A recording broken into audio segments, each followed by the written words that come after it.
ஹல்லேலூயா. கர்த்தருடைய பரிசுத்த நாமம் மகிமைப்படுவதாக.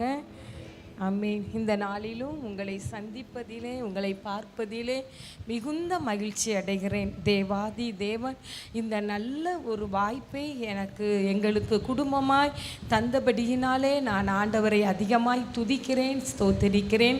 இந்த நல்ல வாய்ப்பை எங்களுக்கு தந்த அருமையான நம்முடைய சபையின் போதகர் ஐயா அவங்களுக்கும் அம்மாவுக்கும் இயேசுவின் நாமத்தினாலே உள்ளத்தின் ஆழத்திலிருந்து நன்றியையும் வாழ்த்துக்களையும் சொல்லிக் கொள்ளுகிறேன். இன்னும் நம்முடைய சபையின் மூப்பர்கள் ஒவ்வொரு பேருக்காகவும் ஆண்டவரை துதித்து நான் நன்றி செலுத்துகிறேன். தேவ ஆவியானவர் இந்த நாளில் நம்மோடு கூட பேச போகிறார். ஹல்லேலூயா.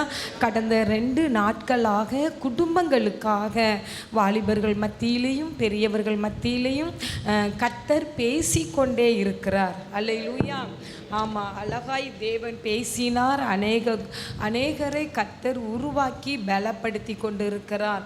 நேற்று தினத்திலும் வாலிபர்கள் மத்தியிலும் கர்த்தர் மகிமையான காரியங்களை செய்தார். இந்த நாளிலும் பாஸ்டர் ஐயா சொன்னாங்க, இன்றைக்கு குடும்ப திருவிழா, அப்படி தானே? குடும்ப விழா அப்படின்னு சொல்லி சொன்னாங்க. நான் மிகுந்த சந்தோஷப்பட்டேன்.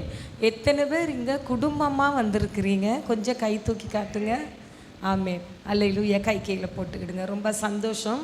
குடும்பமாக வந்திருக்கிறீங்க. குடும்பத்துக்காக தேவ ஆவியானவர் இந்த நாளிலே நம்மோடு கூட பேசுவாராக.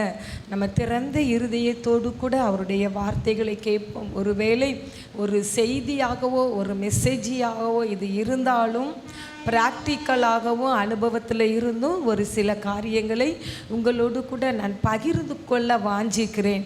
ஆகவே தேவன் நம்மோடு கூட பேசுகிறார் என்கிற இருதயத்தோடு கூட நாம் இருப்போம்.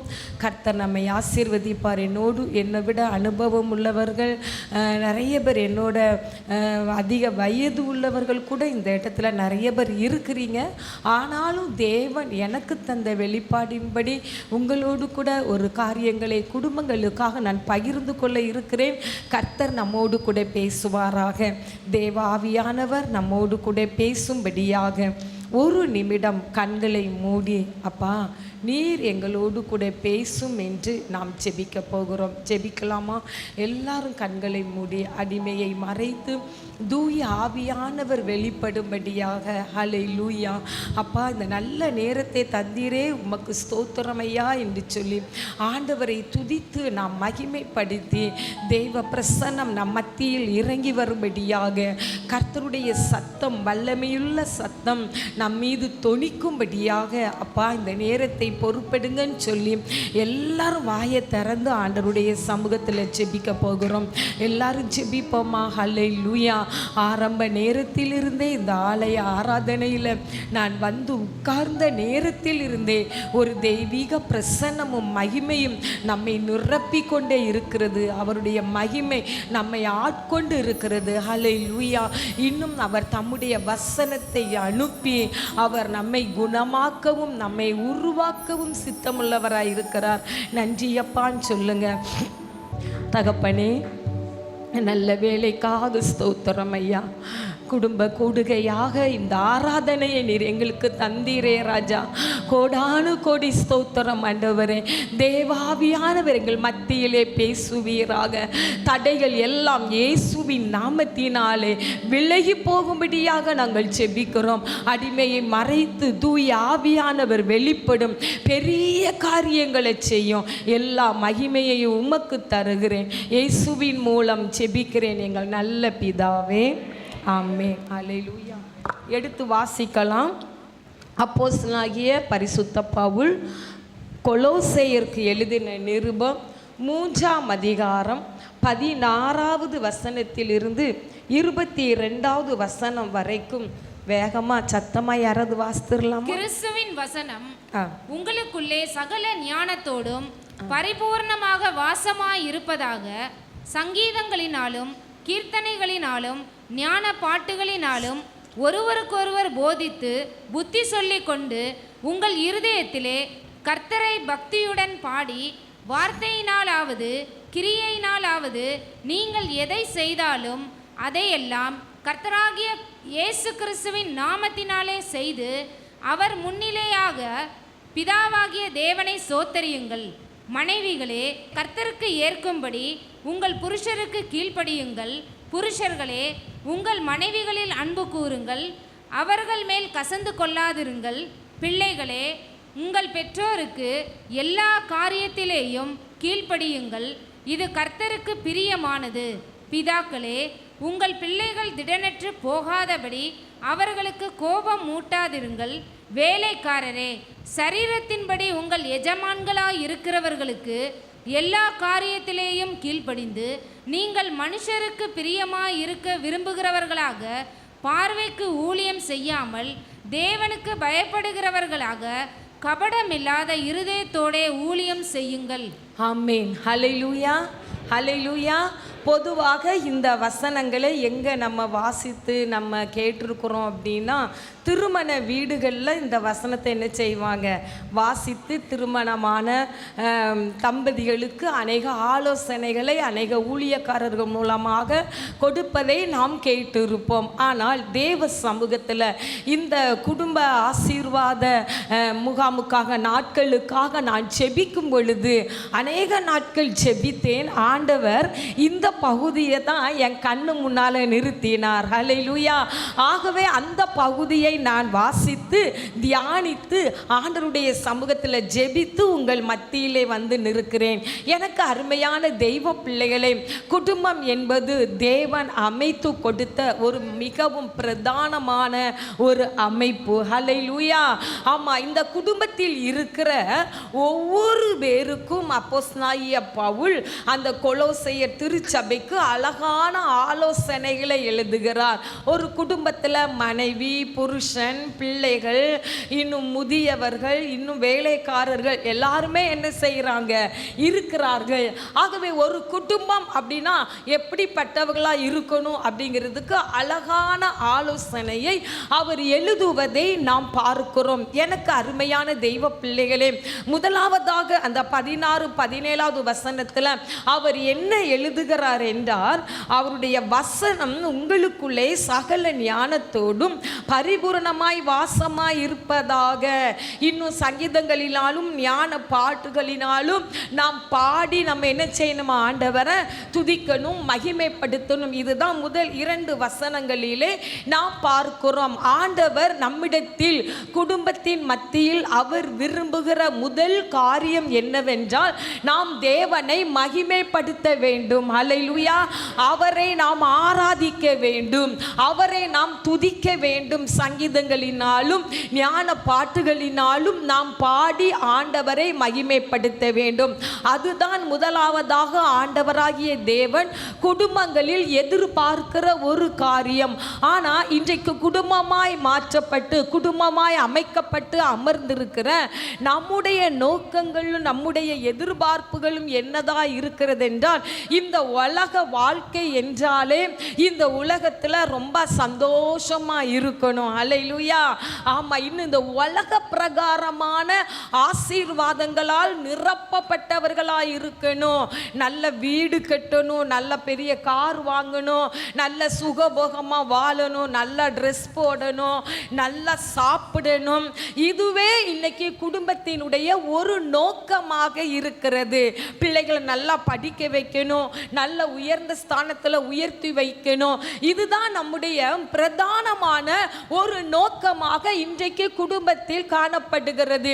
எனக்கு அருமையான தெய்வ பிள்ளைகளை, ஆண்டவராகிய தேவன் முதலாவதாக குடும்பத்தை, ஏதேன் தோட்டத்தை எல்லாவற்றையும் உண்டாக்கி அவைகளை அனுபவிக்கும்படியாக, அவைகளை ஆளும்படியாக ஆண்டவராகிய தேவன் ஆதாமையும் ஏவாளையும் நல்ல ஒரு குடும்பத்தையும் அங்கே என்ன செய்தாரு, ஆமா, அங்கே அவர் ஏற்படுத்தி வைத்தாரு. எனக்கு அருமையானவர்களே, அவங்க கஷ்டப்பட்டு உழைக்கணும், கஷ்டப்பட்டு சம்பாத்தியம் பண்ணணும் அப்படிங்கிற நோக்கத்தோடு ஆண்டவர் அவர்களை அங்கே கொண்டு என்ன செய்யல, வைக்கவில்லை. ஹல்லேலூயா.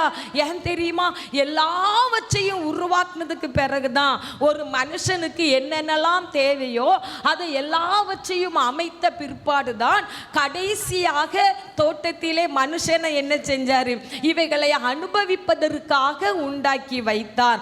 ஆனால் ஆதாமும் ஏவாளும் இதற்காக அழைக்கப்பட்டவர்கள். அவருடைய வேலை என்ன? எப்பொழுதும் ஆண்டவரை மகிமைப்படுத்தி துதித்து பாடிக்கொண்டே இருக்க வேண்டும். அதற்காக தான் தேவன் இந்த குடும்பத்தை அமைத்தார். ஆனால் அவர்கள் தேவனுக்கு விரோதமாக பாவம் செய்ததினாலே உழைத்து சம்பாதித்து நெற்றி வியர்வை நிலத்தில் விழுகிற அளவு அவர்கள் பாடுபட்டு உழைக்க வேண்டிய ஒரு நிர்பந்தமான நிலைமை ஏற்பட்டு விட்டது. எனக்கு அருமையான தெய்வ பிள்ளைகளே பாருங்க, ஆனா இன்றைக்கு ரட்சிக்கப்பட்டு அபிஷேகம் பெற்று ஆண்டவருடைய அன்பை உணர்ந்து அவருக்குள் வந்திருக்கிற அவருடைய பிள்ளைகளுக்கு ஆண்டவராகிய தேவன் எல்லாவற்றையும் முன்பதாகவே ஆயத்தப்படுத்தி வைத்து விட்டார். ஹல்லேலூயா, ஹல்லேலூயா. ஏன் தெரியுமா? முதலாவது தேவனுடைய ராஜ்யத்தையும் அவருடைய நீதியையும் தேடுங்கள், அப்பொழுது இவைகள் எல்லாம் உங்களுக்கு கூட கொடுக்கப்படும். அப்ப ஆண்டவருடைய நோக்கமும் அவருடைய திட்டமும் என்னவென்றால், நாம் முதலாவது ஆண்டவரை துதிக்க வேண்டும், ஆண்டவரை பாட வேண்டும், ஆண்டவரை ஆராதிக்க வேண்டும், அவருக்காக வாழ வேண்டும். ஹல்லேலூயா. அதுதான் தேவாதி தேவன் அவருடைய பிள்ளைகளுக்கு வைத்திருக்கிற திட்டம். ஆனா நம்ம அதற்கு முதலிடம் கொடுக்காம உலக காரியங்களுக்கு முதலிடம் கொடுப்பது நிமித்தமாக அநேக பாடுகளையும் உபத்திரவங்களையும் பிரச்சனைகளையும் போராட்டங்களையும் இன்றைக்கு குடும்பத்திலே நான் அனுபவித்துக் கொண்டிருக்கிறோம். எனக்கு அருமையான திருச்சபையின் பிள்ளைகளே, ஆண்டவரை ஆராதிக்கும்படியாக வந்திருக்கிற குடும்பங்களை பார்த்து ஆண்டவர் இன்றைக்கு சொல்லுகிறார், நாம் முதலாவதாக அவரை துதிக்கவும் அவரை அவரை ஆராதிக்கவும் நாம் அழைக்கப்பட்டிருக்கிறோம். இன்றைக்கு நம்முடைய குடும்ப வாழ்க்கையில் முதலாவது எதற்கு முதலிடம் கொடுக்கிறோம்? யோசித்து பாருங்கள். உலக காரியத்துக்கா, உலகத்தின் ஆசாபாசங்களுக்கு, உலகத்தின் மேன்மைக்கும் அதற்காக நாம் முதலிடம் கொடுக்கிறோமா? ஆண்டவருக்கு முதலிடம் கொடுக்கிறோமா? யோசித்து பாருங்கள். எனக்கு அருமையான தெய்வ பிள்ளைகளே, அப்படி இருப்போமையானால் இன்றைக்கு ஆண்டவர் நம்மோடு கூட பேசுகிறார். நம்முடைய வாஞ்சையும் நம்முடைய விருப்பமும் நம்முடைய நோக்கமும் எதுவா இருக்க வேண்டுமானால் ஆண்டவரை துதிக்க வேண்டும், ஆண்டவரை ஆராதிக்க வேண்டும், ஆலயத்துக்கு போக வேண்டும். நம்முடைய பாஸ்டரையா என்னை குறித்து சொல்லும் பொழுது எங்க குடும்பத்தில் அநேகர் ஊழியக்காரர்களா எழும்பி இருக்கிறார்கள் என்பதை அவர்கள் தெளிவாக சொன்னார்கள். ஏன், எப்படி இந்த ஒரு நல்ல ஒரு அமைப்பை தேவன் எங்க குடும்பத்துக்கு கொடுத்தார் தெரியுமா? எங்க குடும்பத்தில் 5 பிள்ளைகள். மூத்தது என்னுடைய அக்கா, அவங்க குஜராத்தில் பீல் ஆதிவாசி மக்கள் மத்தியில் ஒரு பெரிய டயசிஸையை உருவாக்கி கிட்டத்தட்ட 700 சர்ச்சைக்கு மேலாக சர்ச்சை உருவாக்கி அவங்க இன்னைக்கு ஒரு பிஷப் அம்மாவா ஊழியம் செய்கிறாங்க. எனக்கு அருமையான தெய்வ பிள்ளைகளே, நான் இந்த பகுதியில் கர்த்தர் என்னை பயன்படுத்தி கொண்டு இருக்கிறார். எனக்கு ஒரு தங்கச்சி உண்டு. அவள் IMS மிஷனரியாக மகாராஷ்டிரா மாநிலத்தில் ஆண்டவருடைய ஊழியத்தை செய்து கொண்டு இருக்கிறார்கள். 2 தம்பிமார் உண்டு. 2 பேருமே நல்ல ஒரு கவர்மெண்ட் சம்பளத்தில் அமர்த்தப்பட்ட நிலைமையில் லீவு நாட்களில் பார்ட் டைமாக ஒரு தம்பி கிதியோன் பைபிள் மினிஸ்ட்ரி இருக்குது பார்த்தீங்களா, அதில் பொறுப்பு இருந்து ஊழியம் செய்து கொண்டு இருக்கிறான். இன்னொரு தம்பி நேரம் கிடைக்கும் போதெல்லாம் ஆங்காங்கே சென்று பாடல் மூலமாக ஆண்டவரை மகிமைப்படுத்தி கொண்டிருக்கிறான். இப்படிப்பட்ட ஒரு மேன்மையையும் ஒரு மகிமையையும் ஆண்டவராகிய தேவன் எங்கள் குடும்பத்துக்கு தந்தார். எனக்கு அருமையான தெய்வ பிள்ளைகளே, இதற்கெல்லாம் காரணம் என்ன, இதற்கெல்லாம் நோக்கம் என்ன அப்படிங்கிறத நம்ம அறிந்து கொள்ளணும்னா என்ன காரியம் தெரியுமா? என் தாயார் ஆலயத்துக்கும் ஆண்டவருடைய காரியங்களுக்கும் மிகவும் முக்கியத்துவம் கொடுக்கிறவர்கள். ஹல்லேலூயா, ஹல்லேலூயா. நாங்கெல்லாம் வளர்ந்து வரும் பொழுது எங்களை அந்த வேலை செய்ய இந்த வேலை செய்யன்னு ஒரு நாளும் சொல்ல மாட்டாங்க. நாங்களே இறங்கி அம்மாவுக்கு ரொம்ப ஹெல்ப் பண்ணுவோம். ஆனால் நாங்கள் எப்பவும் ஆண்டவரை துதித்து பாடிக்கொண்டே இருக்க வேண்டும். நாங்கள் எல்லாம் உட்கார்ந்து அக்கா தங்கச்சி எல்லாரும் பாட்டு பாட ஆரம்பிச்சிட்டோன்னா எங்கள் அம்மா ஒரு வேலைக்கு எங்களை கூப்பிட மாட்டாங்க. அவங்களே அத்தனை வேலையும் செய்துட்டு அப்பப்போ எங்களுக்கு காப்பி எல்லாம் கொண்டு வந்து கொடுப்பாங்க. ஏன்னா அவங்களுக்கு அதில் அவ்வளோ ஒரு மகிழ்ச்சி. அவ்வளவு தூரம் எங்களை எப்பவும் பாடுங்க, ஆண்டவரை துதிங்க, ஆண்டவரை ஆராதிங்க. ஆலயத்திற்கு நாங்கள் கிராமத்தில் அப்போ மணி அடிக்கிற சத்தம் கேட்கும். மணி அடித்த உடனே என்ன செய்யணும்? ஆலயத்துக்கு ஓடிடணும். பாருங்க, ஒவ்வொரு ஆராதனைக்கும் போயிடணும். அது இந்த ஆராதனை அந்த ஆராதனைலாம் கிடையாது, எல்லா ஆராதனைக்கும் போக வேண்டும். ஆமாம், தாய்மாரெல்லாம் கொட்டடிச்சு பாட்டு பாடி தெரு தெருவா ஊழியத்துக்கு போவாங்க, மாதத்துக்கு ஒரு முறை. அதில் நான் சின்ன பிள்ளையா இருந்தாலும் என்ன அனுப்பி விட்டுருவாங்க, போமா ஆண்டவருக்காக ஊழியம் செய்ய, ட்ராக்ஸ் கொடுத்துட்டு வான்னு சொல்லி. இப்படியாக ஆண்டவருடைய காரியத்துக்கு மிகவும் முக்கியத்துவம் கொடுத்தது நிமித்தமாக ஆண்டவராகிய தேவன் எங்கள் குடும்பத்தை ஒரு ஊழியக்கார குடும்பமாக ஆண்டவர் அழகாக அமைத்து வைத்திருக்கிறார். ஹல்லேலூயா. எனக்கு அருமையான தெய்வ பிள்ளைகளே, ஆகவே இன்னைக்கு திருச்சபையின் பிள்ளைகளாகிய நம்மை பார்த்து ஆண்டவர் சொல்லுகிறார், கர்த்தருடைய காரியத்துக்கு முதலிடம் கொடுக்க வேண்டும். அதைத்தான் இந்த முன் பகுதியில் அப்போஸ்தலனாகிய பவுல் நமக்கு ஆலோசனை கொடுக்கிறார். கஷ்டப்பட்டு உழைக்கணும் இல்லைன்னு சொல்லல, ஆனால் இதற்கு முதலிடம் கொடுத்தால் நாம் அதை ஈஸியாக எல்லாவற்றையும் ஆண்டவரே நமக்கு தந்து விடுவார். ஹல்லேலூயா. நம்ம போராட வேண்டியதில்லை, ரொம்ப பிரயாசப்பட வேண்டியதில்லை. நீங்க ஆண்டவருக்கு முக்கியத்துவம் கொடுத்து பாருங்க, அவன் செய்வது எல்லாம் வாய்க்கும். ஆண்டவர் வாய்க்க பண்ணுவார். எந்த காரியத்தை செய்ய முன்னால போறோமோ அதை அவரே கொண்டு வந்து தந்து வாய்க்க பண்ணுவார். அப்படிப்பட்ட ஆசீர்வாதத்தை தேவாதி தேவன் நமக்கு வைத்திருக்கிறார். இரண்டாவதாக பாருங்க, இந்த இடத்துல முதலாவதாகிய பவுல் யாருக்கு ஆலோசனையாக எழுதுகிறார் என்றால் மனைவிகளுக்கு.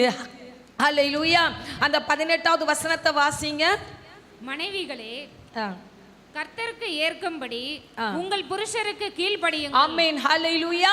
மனைவிகளே, கர்த்தருக்கு ஏற்கும்படி உங்கள் புருஷருக்கு கீழ்ப்படியுங்கள். தனித்தனியா ஒவ்வொருத்தருக்காக நான் சுருக்கமா சொல்றேன். ஆனா ரெண்டு பேரும் இருக்கிறதுனால ரெண்டு பேரும் புரிந்து கொள்ளலாம். நிறைய காரியம் நீங்க பெரிய பெரிய ஊழியக்காரர்கள்லாம் இந்த இடத்துல வந்து பிரசங்கம் பண்ணி இருக்கிறாங்க. அநேக காரியங்கள் உங்களுக்கு புதிதானவைகளா இருக்காது. ஆனாலும் ஆண்டவர் இன்றைக்கு நம்மோடு கூட என்ன செய்கிறார்? பேசுகிறார் என்கிற இருதயத்தோடு நாம் அவர்களை ஏற்றுக்கொள்ளும் பொழுது இன்னும் ஒரு பூரண சமாதானத்துக்குள்ள, இன்னும் மகிமையான மகிழ்ச்சிக்குள்ள கர்த்தர் நம்மளை என்ன செய்வாரு? கடந்து போக வைப்பாரு. முதலாவது அவர் என்ன சொல்றார் பாருங்க, மனைவிகளே கர்த்தருக்கு ஏற்கும்படி உங்கள் புருஷருக்கு கீழ்ப்படியுங்கள். ஆண்டவராகிய தேவன் மனைவிகளுக்கு சொல்லுகிற ஒரே ஒரு ஆலோசனை என்னவென்றால் கீழ்ப்படிய வேண்டும். ஹல்லேலூயா. இன்றைக்கு குடும்பத்தில் கீழ்ப்படியாத தன்மை இருப்பது நிமித்தமாக தான் குடும்பத்தில் பாடுகளும் பிரச்சனைகளும் அதிகரித்து கொண்டே இருக்கிறது. எனக்கு அருமையான தெய்வ பிள்ளைகளே, நாம் நம்முடைய கணவருக்கு எப்படி கீழ்ப்படுகிறோம்? நம்முடைய கணவர் எந்த டிசிஷன் எடுத்தாலும் ஹல்லேலூயா, அது நமக்கு நல்லா இல்லாதது போல காணப்பட்டாலும் நாம் அவர்களுக்கு கீழ்ப்படிந்து தான் ஆக வேண்டும். ஆமென். அதுதான் வேதம் நமக்கு சொல்லி தருகிற நல்ல ஒரு ஆலோசனை. ஹல்லேலூயா. நம்மலாம் என்ன பண்ணுவோம்னா, அவங்க ஒரு ஆலோசனை கொடுத்தாங்கன்னா நம்ம என்ன செய்வோம்? கூட ஒரு 10 ஆலோசனை கொடுப்போம். ஹல்லேலூயா. இதனால தான் தர்க்கங்கள் வருகிறது குடும்பத்திற்குள். கீழ்ப்படிந்து விட்டு அந்த காரியத்தை மனதில் வைத்து, ஆண்டவரே இப்படி ஒரு காரியத்தை என்னுடைய கணவர் சொல்றாங்களே, இது நியாயமா? நீங்களே இந்த காரியத்தை அலசி பாருங்கன்னு சொல்லி ஆண்டவர்கிட்ட ஜெபம் பண்ணீங்கன்னா நாம் எப்படி விரும்புகிறோமோ அப்படியே கர்த்தர் நம்முடைய கணவரை திருப்பி விடுவார். ஹல்லேலூயா. நிறைய ஆவிக்குரிய பிள்ளைகள் இதை நீங்கள் அனுபவித்திருப்பீர்கள். எனக்கு அருமையான தெய்வ பிள்ளைகளே, சரி, வேத புத்தகத்தில் கணவருக்கு கீழ்ப்படிந்த அநேக ஸ்திரீகள் காணப்படுறாங்க. அதில் முதலாவது ஒருத்தர் யாருன்னு சொன்னா எடுத்து வாசிப்போம். ஆதியாகமத்தின் புஸ்தகம் 12ஆம் அதிகாரத்தை நாம் எடுத்து வைத்துக் கொள்ளுவோம். ஆதியாகமத்தின் புஸ்தகம் 12ஆம் அதிகாரம் 5வது வசனத்தை நாம் வாசிக்கலாம். ஆதியாகமம் 12:5. ஆபிரகாம் தன் மனைவியாகிய சாராயையும் தன் சகோதரனுடைய குமாரனாகிய லோத்தையும் தாங்கள் சம்பாதித்திருந்த தங்கள் சம்பத்து எல்லாவற்றையும் ஆரானிலே சவதரித்த ஜனங்களையும் கூட்டிக் கொண்டு அவர்கள் கானான் தேசத்துக்கு புறப்பட்டு போய் கானான் தேசத்தில் சேர்ந்தார்கள். ஆமென். ஹல்லேலூயா. முதல் பகுதியை பாருங்க. ஆபிரகாம் தன் மனைவி ஆகிய சாராயையும். ஹல்லேலூயா. அல்லேலூயா, மனைவியாகிய சாரையையும். இப்போ இந்த சம்பவங்கள் நமக்கு நல்லா தெரியும். ஆண்டவராகிய தேவன் ஆபிரகாமை என்ன செஞ்சாரு? நான் காண்பிக்கும் தேசத்துக்கு போ என்று அழைத்தார். பாருங்க, அழைச்ச உடனே அவர் கீழ்ப்படிந்தார். ஃபர்ஸ்ட் யாரை தான் கூட்டிட்டு போறதுக்கு எல்லாம் ஏற்பாடு பண்றாரு? தன்னுடைய மனைவி ஆகிய சாராளை. நல்ல கவனிங்க, தெரியாத இடம், அறியாத ஊரு, அறியாத பாஷை, ஒன்றுமே தெரியாது. அப்படிப்பட்ட இடத்திற்கு அவர் அழைக்கும் பொழுது இந்த சாராள் எந்த ஒரு வார்த்தையுமே என்ன செய்யல, சொல்லல. ஹல்லேலூயா.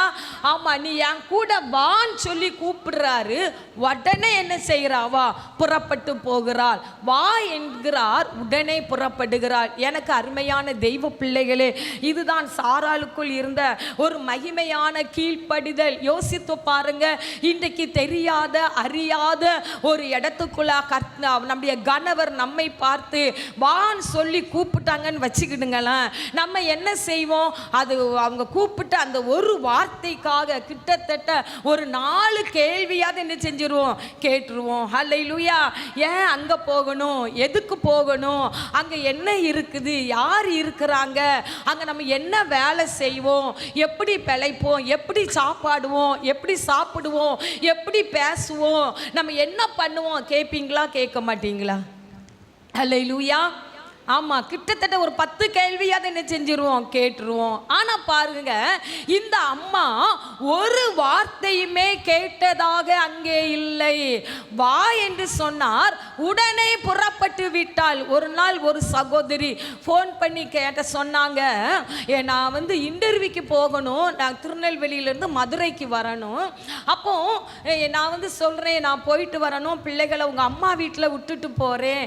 அதாவது அந்த கணவர் ஃபோன் பண்ணி சொல்றாரு, அவங்க எங்க அம்மா வீட்டில் கொண்டு போய் பிள்ளைகளை விட்டுட்டு நீ இன்டர்வியூக்கு போ அப்படின்னு சொல்லி. ஆனா இந்த மகள் என்ன சொல்றா? இல்லை இல்லை, உங்க அம்மா வீட்டில் விட்டா சரிப்படாது, நான் எங்க அம்மா வீட்டில் தான் கொண்டு போய் என்ன செய்வேன்? பிள்ளைகளை விடுவேன். ஹல்லேலூயா. அப்போ தூர தேசத்துல இருக்கிற அந்த கணவருடைய இருதயம் எப்படி இருக்கும் யோசித்து பாருங்க. அப்போ அவர் சொல்றாரு, துணைக்கு அவருக்கு தெரிஞ்ச ஒரு நபர் சொந்தக்காரர், அவரை கூட்டிட்டு போ அப்படின்னு சொல்றாரு. அந்த அம்மா சொல்லுது, இல்லை இல்லை, எனக்கு தெரிஞ்ச ஒரு பிரதர் இருக்கார், அவரை தான் நான் என்ன செய்வேன்? கூட்டிட்டு போவேன். இன்னொரு காரியம், 3 விஷயம். இந்த 3 காரியத்தை என்கிட்ட ஃபோன் பண்ணி சொல்லி அவங்க ஜெபிக்கிறதுக்காக கேட்கிறார்கள். ஹல்லேலூயா. எனக்கு அருமையான தெய்வ பிள்ளைகளே, நான் கேட்டேன், 3 காரியம் சொல்லி இருக்கிறார்களாம், 3ல ஏதாவது 2 காது என்ன செஞ்சிருக்கலாம்? கீழ்ப்படிந்து இருக்கலாம். ஹல்லேலூயா. இல்லைன்னா ஏதாவது ஒரு விஷயத்துக்காக நீ கீழ்ப்படிந்து இருக்கலாம். 3 காரியமே அவர் சொல்ற மாதிரி நீ செய்யலனா அவர் எப்படி உன்னை நேசிக்க முடியும்? அவர் ஃபோன் பண்ணி பேசும் பொழுது எப்படி உன்னோடு அன்போடு பேச முடியும்? யோசித்து பார் என்று நான் அவளுக்கு ஆலோசனை கொடுத்து கணவருக்கு கீழ்ப்படி என்று சொல்லி அவளுக்காக ஜெபிக்க ஆரம்பித்தேன்.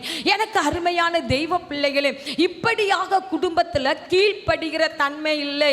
யோசித்து பாருங்கள், இன்னைக்கு இந்த சாராள் அம்மாவை ஆண்டவர் மகிமையா ஆசீர்வதித்தார். பாருங்களேன், இந்த வேத புத்தகத்துல பார்க்கிறோம், அவளை ஆண்டவர் எப்படி ஆசீர்வதித்தாலாம். ஸ்திரீகளுக்கு, அதாவது ஆதியாகமும் 17ஆம் அதிகாரம் 16வது வசனத்தை வாசிங்க. ஆதியாகமும் 17:16. நான் அவளை ஆசீர்வதித்து அவளாலே உனக்கு ஒரு குமாரனையும் தருவேன், அவள் ஜாதிகளுக்கு தாயாகவும் அவளாலே ஜாதிகளின் ராஜாக்கள் உண்டாகவும் அவளை ஆசீர்வதிப்பேன் என்றார். ஆமென். ஹல்லேலூயா.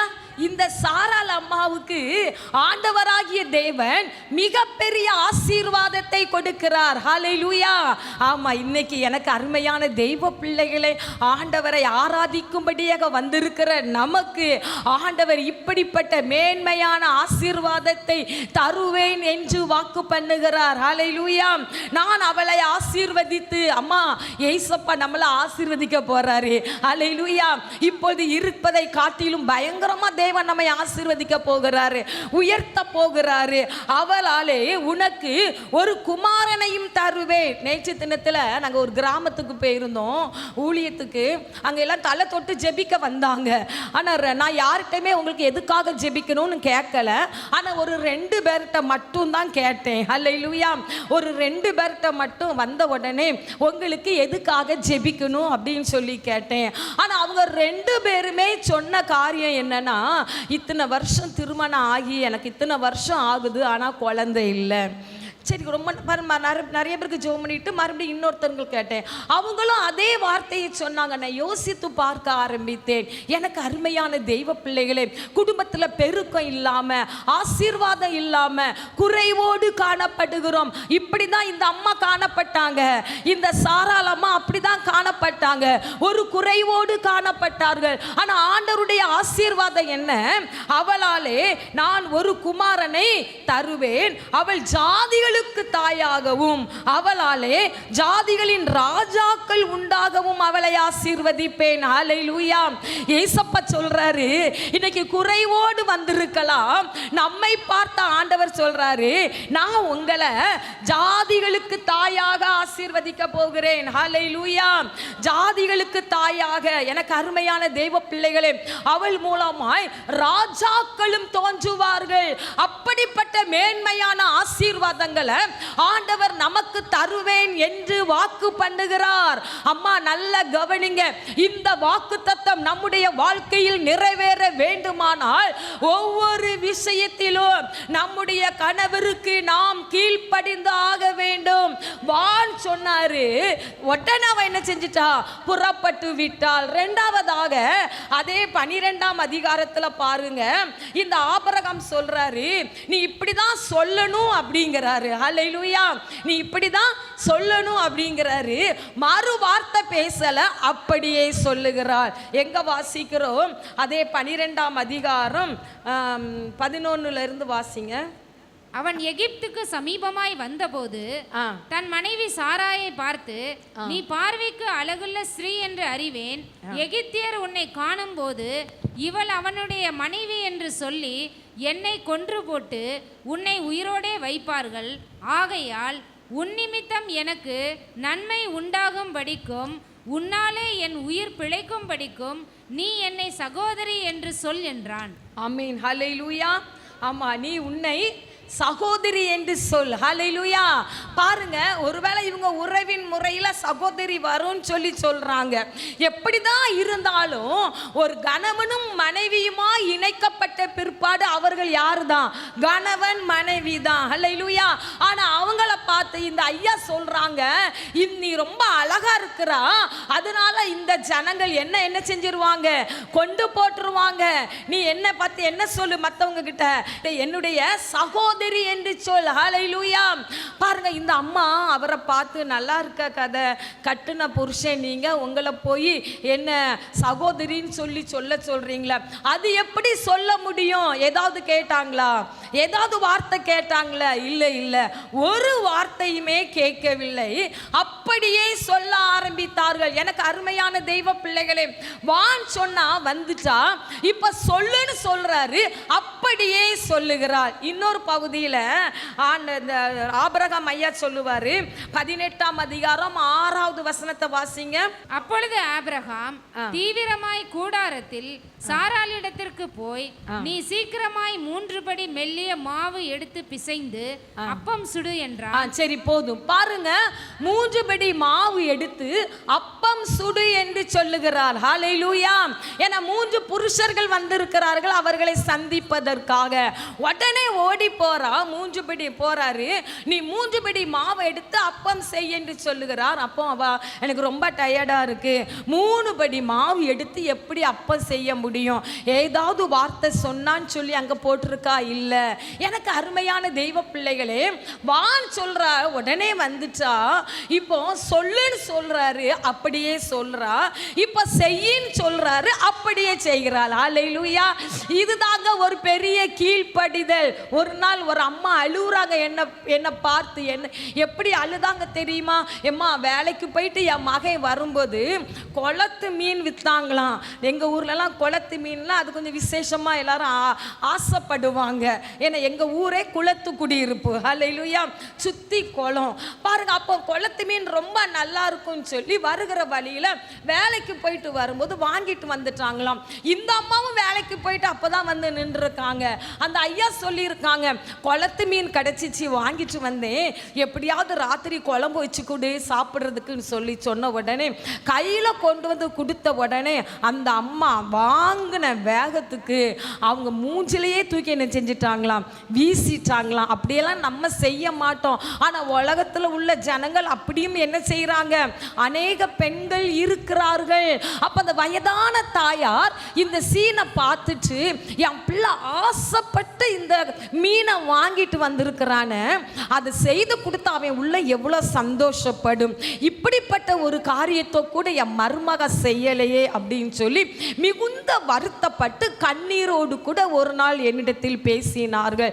எனக்கு அருமையான தெய்வ பிள்ளைகளே, இன்னைக்கு இப்படிப்பட்ட ஒரு பெண்களா இருக்கிறதுனால ஏதோ ஒரு காரியத்தில் நம்முடைய கணவருக்கு கீழ்ப்படியாத நிலைமையில் இருக்கிறது நிமித்தமாக குடும்பத்துக்குள்ள பாடுகளும் உபத்திரவங்களும் பிரச்சனைகளும் இந்த சாராலை ஜாதிகள் உருவாகத்தக்கதாக, ராஜாக்களும் அவருடைய வயிற்றில் பிறக்கத்தக்கதாக ஒரு மேன்மையையும் ஒரு ஆசீர்வாதத்தையும் ஆண்டவர் வைத்திருக்கிறார் என்றால் அப்படியே தேவன் வைத்தாரா வைக்கலையா? ஹல்லேலூயா.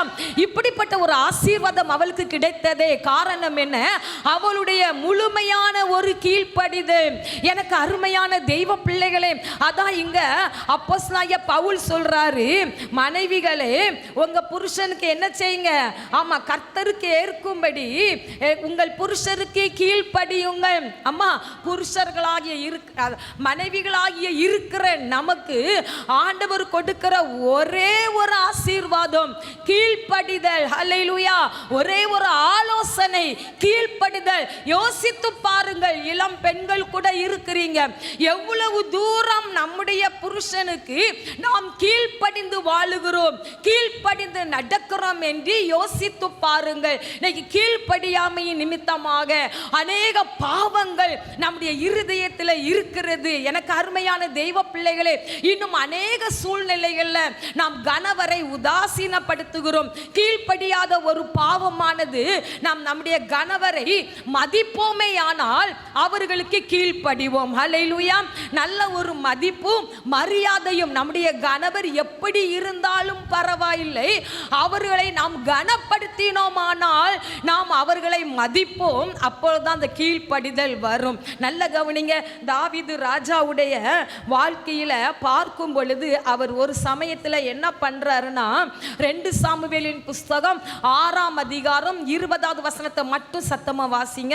2 சாமுவேல் 6ஆம் அதிகாரம் 20வது வசனம். தாவீது தன் வீட்டாரை ஆசீர்வதிக்கிறதற்கு திரும்பும் போது சவுலின் குமாரத்தியாகிய மீகாள் தாவீதுக்கு எதிர்கொண்டு வந்து, அற்ப மனுஷரில் ஒருவன் தன் வஸ்திரங்களை கலற்றி போடுகிறது போல இன்று தம்முடைய ஊழியக்காரருடைய பெண்களின் கண்களுக்கு முன்பாக தம்முடைய வஸ்திரங்களை உரிந்து போட்டிருந்த இஸ்ரவேலின் ராஜா இன்று எத்தனை மகிமைப்பட்டிருந்தார் என்றால். ஆமென். ஹல்லேலூயா.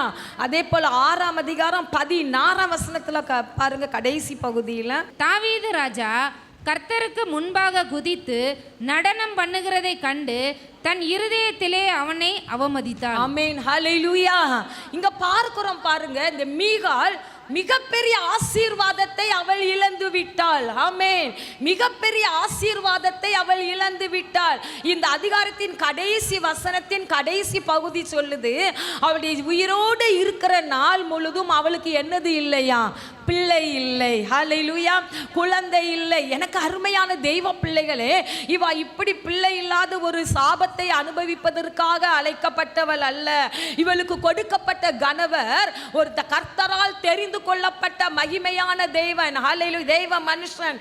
எனக்கு அருமையான தெய்வ பிள்ளைகளே, இவளுக்கு இந்த ஒரு ஆசீர்வாத குறைவு வருவதற்கு காரணம் என்ன? அவள் தன்னுடைய இருதயத்தில் தாவீதை அவமதித்தாள். ஹல்லேலூயா. அவமதித்தாள். எனக்கு அருமையான தெய்வ பிள்ளைகளே, அது மட்டும் இல்ல, தாவீதை அற்பமாக எண்ணினாள். இன்னைக்கு அநேக நேரங்கள்ல நம்முடைய புருஷனை நாம அவமதிக்கிறோம், அற்பமாக எண்ணுகிறோம். புருஷனுக்கு கொடுக்க வேண்டிய கனத்தையும் மகிமையையும் மரியாதையையும் அன்பையும் நாம் என்ன செய்ய வேண்டும்? கொடுக்க வேண்டும். எனக்கு அருமையான தெய்வ பிள்ளைகளே, இங்க நடக்கிற காரியம் என்ன தெரியுமா? இந்த சம்பவம் நமக்கு நல்லா தெரியும் நினைக்கிறேன். உடன்படிக்கை பெட்டியை கர்த்தர் தாவீதின் நகரத்துக்குள்ள கொண்டு வராரு. ஆமா, தேவ ஜனத்துக்கு மத்தியில கொண்டு வராரு. இப்ப தாவீதுக்கு பயங்கர சந்தோஷம். உடன்படிக்கை பெட்டி நம்ம தேசத்துக்குள்ள வருகிறது என்று தெரிஞ்ச உடனே அந்த உடன்படிக்கை பெட்டிக்கு முன்பதாக அவர் ஆடி பாடி நடனம் ஆடி அவர் குதித்து தேவனை மகிமைப்படுத்தி புகழ்ந்து பாடிக்கொண்டே வருகிறார். அங்க அநேக ஸ்திரீகளும் பாடிக்கொண்டு வருகிறார்கள். இதை அவளுடைய மனைவி ஆகிய இவள் என்ன செய்கிறார்? மீகாள் பார்த்து கொண்டே இருக்கிறார். பார்த்த உடனே அவர் ஆண்டவருக்கு முன்பதாக நடனமாடுகிறார் என்கிற எண்ணம் அவளுக்குள் இல்லாமல் அவளுக்குள் ஒரு சந்தேகமான எண்ணம். அதான் அவ என்ன சொல்றா? இஸ்ரவேலின் ராஜா இத்தனை பெண்களுக்கு முன்பதாக அவர் உரிந்து போட்டு, ஹல்லேலூயா, சட்டையை உரிந்து போட்டு ஆடுகிறதை பார்த்து உள்ளத்திலே அவமதிக்கிறாள். அவரை புகழ்வது போல அவரை இகழ்ந்து பேசுகிறாள். எனக்கு அருமையான தெய்வ பிள்ளைகளே, அவரை இகழ்ந்து பேசின உடனே அவர் உள்ளத்துக்குள்ள தான் பேசுறாருங்க. நிறைய நேரம் நம்ம கணவர் ஏதாவது நமக்கு தப்பு பண்ணிட்டாங்கன்னா நம்ம நேர்ல கூட என்ன செய்ய மாட்டோம், சொல்ல மாட்டோம். உள்ளத்துக்குள்ள பாரு பாரு உன்னை என்ன செய்யறேன் பாரு.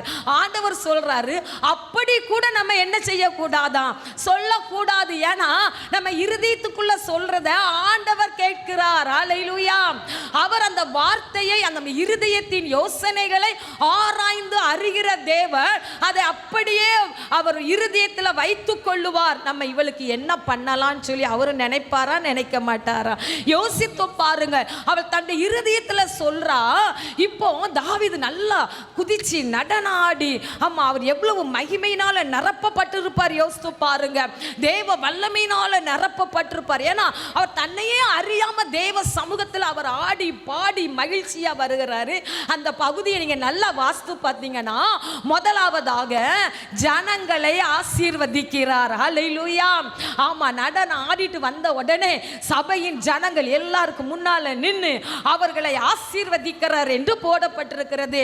ஜனங்களை ஆசீர்வதித்து விட்டு மறுபடி தன்னுடைய குடும்பத்தை ஆசீர்வதிப்பதற்காக அவர் தன்னுடைய குடும்பத்துக்கு நேராக திரும்புகிறார். அங்க இருக்குதாமா? அது இருக்குது. நல்லா வாசித்துக்கிடுங்க பாருங்க. குடும்பத்துக்கு நேராக திரும்புகிறார். அந்த குடும்பம் யாரு?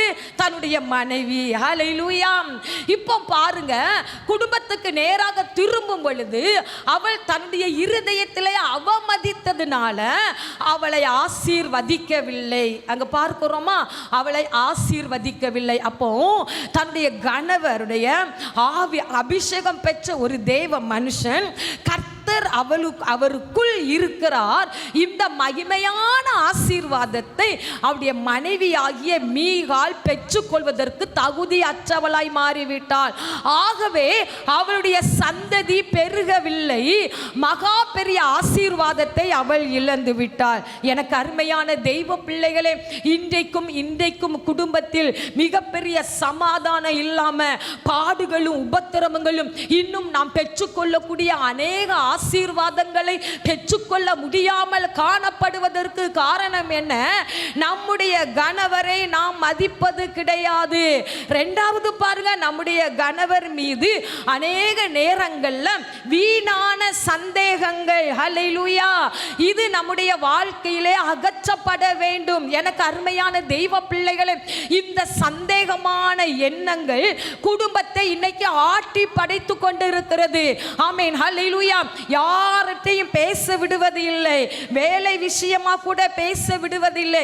இப்ப நிறைய பேர் இருதயத்தில் நினைக்கிறீங்க, எனக்கு தெரியுது சில நேரங்களில் எங்க கணவரும் அப்படி நடந்துகிடுறாங்கல்ல, அதுக்கு நாங்க என்ன செய்வது? அதற்காக நாம் பேசி நாம் பிரச்சனை பண்ணி குடும்பத்துக்குள்ள சமாதானம் இழந்து காணப்படுவதை விட ஏற்ற சமயம் பார்த்து அவர்களோடு பகிர்ந்து கொள்ள வேண்டும். மற்றபடி முதலாவதாக இந்த காரியத்துக்காக நீங்கள் அதிகமாய் ஜெபிக்க வேண்டும். ஹல்லேலூயா, ஹல்லேலூயா. நீங்க சொல்லலாம், ஏன் உங்க வாழ்க்கையிலலாம் இப்படிப்பட்ட பிரச்சனை வந்திருக்குதா அப்படின்னு சொல்லி ஒரு கேள்வி நமக்குள்ள வரலாம். இப்போ வயது 60 வயது ஆகிவிட்டது. எனக்கு அருமையான தெய்வ பிள்ளைகளே, சின்ன வயதுல நாங்கள் வாழ்ந்து கொண்டு இருக்கும் பொழுது இப்படிப்பட்ட பிரச்சனைகள் நிறைய காணப்பட்டது. ஆனா ஆவிக்குரிய ரீதியில ஜெபம் பண்ணி ஆலோசனை கேட்கும் பொழுது ஆண்டவராகிய தேவன் எனக்கு கற்றுக் கொடுத்த காரியம் என்ன தெரியுமா? எல்லா பெண்களும் நம்முடைய கணவர்கிட்ட பேசும் பொழுது நமக்கு சந்தேகம் என்ன செய்யாது, வராது. ஹல்லேலூயா. ஆனா ஒரு சில பெண்கள் பேசும் பொழுது அவர்களிடத்தில் மாத்திரம் தான் நமக்கு என்னது வரும், சந்தேகம் வருது. நிறைய பேர் தலையை ஆட்டுறீங்க. ஹல்லேலூயா. ஆமா, அப்படிப்பட்ட சூழ்நிலையில நாம் என்ன செய்வோம், அவர்களை வெறுத்து ஒதுக்குவோம். ஹல்லேலூயா. அந்த பெண்ணை பார்த்த உடனே மூஞ்ச காட்டுவோம், அவர்களை பார்த்து என்ன செய்வோம், எரிஞ்சு பேசுவோம், அவங்கள பார்க்க மாட்டோம். ஆனா ஆண்டவர் எனக்கு கற்றுக் கொடுத்தது என்னன்னா, அப்படிப்பட்ட பெண்கள்கிட்ட நீ நல்லா பழகு என்று கற்றுக் கொடுத்தார். அல்லேலூயா, அல்லேலூயா. நான் அவர்களை நேசிக்க ஆரம்பிப்பேன், அவர்களோடு பழக ஆரம்பிப்பேன், அவர்களோடு பேச ஆரம்பிப்பேன், அவர்களை விசாரிக்க ஆரம்பிப்பேன். இப்போ அங்க போற இருதயம் நேரம் நமக்கு நேரம் என்ன செஞ்சிரும், திரும்பிரும். தூரத்துல வரும்போதே ஓடி போவேன், அக்கா நல்லா இருக்கீங்களான்னு கேட்பேன்.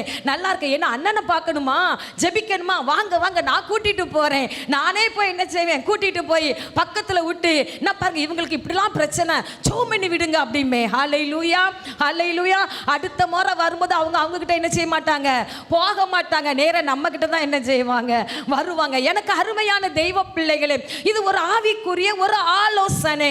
அதற்கும் மீறி போச்சுன்னா அதற்காக நாம் ஜெபிக்க வேண்டியது அவசியம்.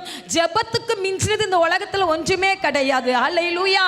ஆமா, ஜெபம் பண்ணி பாருங்க, ஆண்டவர் அந்த உறவையே கட் பண்ணி போட்டுருவாருங்க. தேவ சமூகத்துக்கு முன்பதாக நான் சொல்றேன், நம்முடைய குடும்பத்தை சமாதானத்தை நாம் காத்து கொள்வதற்கு ஆண்டவர் வேதத்தில் அநேக ஆலோசனைகளை அநேக வழிகளை சொல்லி கொடுத்திருக்கிறார். இதை கடைபிடிக்காத அளவிற்கு நம்ம வீணா போராடி ராத்திரி முழுவதும் உட்கார்ந்து அழுது, ஆமா பேசி பேசி சண்டை போட்டு, எனக்கு அருமையான தெய்வ பிள்ளைகளே நான் சொல்றேன், புருஷர்கள்லாம் இப்ப சந்தோஷமா இருப்பாங்க. அல்லேலூயா.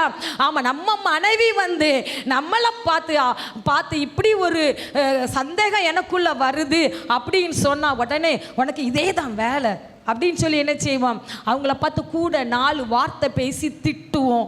அதுதான் பிரச்சனை. ஹல்லேலூயா. நீங்கள்லாம் ஆவிக்குரிய பிள்ளைகள், ஆவிக்குரிய சபையில் வந்து ஆண்டவரை ஆராதிப்பவர்கள். நாம் என்ன செய்யணும், அப்படியாமா உனக்கு இப்படி ஒரு பிரச்சனை இருக்குதா, சரி சரி நான் இனிமே அந்த பெண்ணுக்கிட்ட என்ன செஞ்சுக்கிடுறேன், கொஞ்சம் டிஸ்டன்ஸ் கீப் அப் பண்ணிக்கிடுறேன். ஹல்லேலூயா. அப்படின்னு ஒரு வார்த்தை சொல்லிட்டா போதுங்க, அவங்க உங்களை முழுமையுமா நம்ப ஆரம்பிச்சிருவாங்க. ஹல்லேலூயா. எனக்கு அருமையான தெய்வ பிள்ளைகளே, சந்தேகம் என்கிற பிசாசு இன்னைக்கு குடும்பத்தை ஆட்டி படைச்சிருக்குது, படைத்து கொண்டு இருக்கிறது. சின்ன வயசுல மட்டும் இல்ல, 60 வயசுக்கு மேலேயும் இந்த பிரச்சனை நிறைய குடும்பத்தில் இருக்குது. ஏன் சொல்ல போனா 90 வயசுல இருக்கிறவங்களுக்கு இந்த பிரச்சனை இருக்குது. அல்லேலூயா. இது ஆவிக்குரிய பிள்ளைகள். இந்த காரியத்தில் நீங்க ரொம்ப நிதானிச்சு கர்த்தருக்குள் உங்க வாழ்க்கையை கட்டி உங்க அன்பை பிசாசு கெடுத்து விடாதபடிக்கு காத்து கொள்வதற்கு நீங்கள் தேவ சமூகத்தில் ஜெபிக்க வேண்டும். அல்லேலூயா. ஒரு நாள் இந்த வார்த்தையை ஒரு பெண்கள் மீட்டிங்ல சொல்லிக்கிட்டு இருந்தேன். ஒரு சகோதரி ஓடி வந்தாங்க, அக்கா ஒரு 10 வருஷத்துக்கு முன்னால நீங்க வந்து இந்த ஆலோசனையை கொடுத்துருந்தீங்கன்னா இன்னைக்கு நானும் என் கணவன் இணைஞ்சிருந்திருப்போம்க்கா. நாங்கள் பிரிஞ்சு 10 வருஷம் ஆயிட்டுக்கா.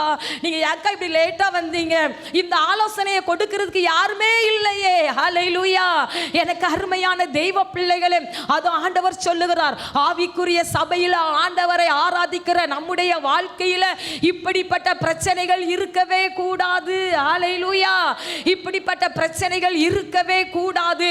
நாம் ஒருமித்து தேவ சமூகத்தில் ஆராதிக்க மிகுந்த சமாதானத்தோட நம்முடைய குடும்பத்தை கட்டி எழுப்புவதற்கு நாம் பிரயாசப்பட வேண்டும். ஒரு நாள் ஒரு சகோதரி சொன்னாங்க, அவளை பார்த்து கேட்டேன், இப்படிலாம் ஒரு பிரச்சனை உனக்கு இருந்துச்சம்மா, இப்போ எப்படி இருக்கிறான்னு சொல்லி கேட்டேன். அக்கா நீங்க ஆலோசனை கொடுத்தீங்களா, இப்ப என்ன பிரச்சனை வந்தாலும் அதை ஆவிக்குரிய ரீதியில அலசி ஆராய்ந்து பார்ப்போம். ஹல்லேலூயா. அல்லேலூயா. ஆவிக்குரிய ரீதியில அலசி ஆராய்ந்து பார்த்து இப்படிதான் இருக்கணும், வாழ்க்கைனா இப்படிதான் இருக்கும், இதுல நம்ம இப்படிதான் வாழணும்னு சொல்லி கர்த்தருக்குள்ள நிதானித்து தியானித்து நாங்கள் ஜெபிக்கிறதுனால அந்த பிரச்சனை எங்களை மேற்கொள்ளவில்லை. அல்லேலூயா. சமாதானமா இருக்கிறோம் என்று அந்த சகோதரி ஆலோசனை கொடுத்தார்கள். எனக்கு அருமையான தெய்வ பிள்ளைகளே, இங்கே ஸ்திரீகளை பார்த்து பவுல் சொல்றாரு, உங்கள் புருஷனுக்கு என்ன செய்யுங்க, கீழ்ப்படியுங்கள். கர்த்தருக்கு ஏற்றபடி என்ன செய்யுங்க, கீழ்ப்படியுங்கள். அடுத்தபடியாக அங்கே என்ன சொல்லப்பட்டிருக்கிறது, எடுத்து வாசிங்க 19வது வசனம். புருஷர்களே, உங்கள் மனைவிகளில் அன்பு கூறுங்கள், அவர்கள் மேல் கசந்து கொள்ளாது இருங்கள். ஆமென். ஆண்டவர் என்ன சொல்றாரு, புருஷர்களுக்கு அவர் இங்கே ஆலோசனை கொடுக்கிறார். குடும்பமாக இன்னைக்கு நம்ம குடும்ப திருவிழா கொண்டாடுறதுனால ஆண்டவர் இன்னைக்கு தனித்தனியாய் நம்மோடு கூட பேசுகிறார். என்ன சொல்றார் பாருங்க, புருஷர்களே உங்கள் மனைவிகளில் அன்பு கூறுங்கள், அவர்கள் மேல் கசந்து கொள்ளாதிருங்கள். மனைவிகள்ல நம்ம என்ன செய்யணுமா, அன்பு கூறணுமா. இப்ப எல்லாரும் ஒரு நிமிஷம் உங்க இருதயத்துல யோசித்து பார்க்கணும், எவ்வளவு தூரம் உங்கள் மனைவியின் மீது அன்பு வைத்திருக்கிறீர்கள். நேற்று தினத்தில் ஒரு கிராமத்துக்கு போனோம்னு சொன்னோம்ல, ஒரு சகோதரி கண்ணீரோடு ஜெபம் பண்ணாங்க, எங்கள் புருஷன் என்னை விட்டு பிரிஞ்சிட்டாரு. ஏன்னு சொன்னேன், என்னை அவருக்கு பிடிக்கலையா. அல்லேலூயா. என்ன அவருக்கு பிடிக்கலையா. எனக்கு அருமையான தெய்வ பிள்ளைகளே, திருமணம் ஆகி எத்தனை ஆண்டுகள் ஆனாலும் இந்த வார்த்தையை ஒரு புருஷன் தன்னுடைய வாயிலே சொல்லுவாரே ஆனால் அவருடைய வாழ்க்கை சரியான ஒரு வாழ்க்கை கிடையாது. அல்லேலூயா. ஆமா, எப்படி திருமணம் பண்ணும் பொழுது நம்முடைய மனைவியை நேசிக்கிறோமோ அதே நேசமும் அதே அன்பும் நம்முடைய வாழ்க்கையின் கடைசி பரியந்தம் இருக்க வேண்டும். அல்லேலூயா. நம்முடைய அன்பும் நம்முடைய மனைவியின் மீது வைத்திருக்கிற பாசமும் அதிகரித்து கொண்டே இருக்க வேண்டும். வேதத்தில் மனைவிகளை ரொம்ப நேசிச்ச நபர்கள் இருக்கிறாங்க. அல்லேலூயா.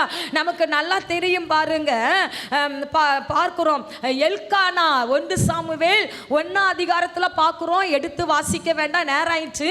1 அதிகாரத்தில் பார்க்கிறோம், நமக்கெல்லாம் தெரிஞ்ச சம்பவம். அவர் சொல்றாரு, 10 குமாரரை பார்க்கிலும் நீ எனக்கு மேன்மையானவள் அல்லவா. அல்லேலூயா. அல்லேலூயா. அப்போ அவளுக்கு குழந்தை இல்லைன்னு அவ அழுதுகிட்டே இருக்கிறா.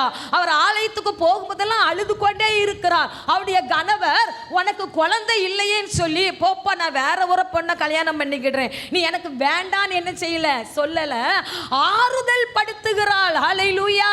அம்மா ஐயா நல்லா கவனிங்க, நம்முடைய மனைவி நாம் எல்லா காரியத்திலையும் எதிர்பார்ப்பது போல இருப்பது கிடையாது.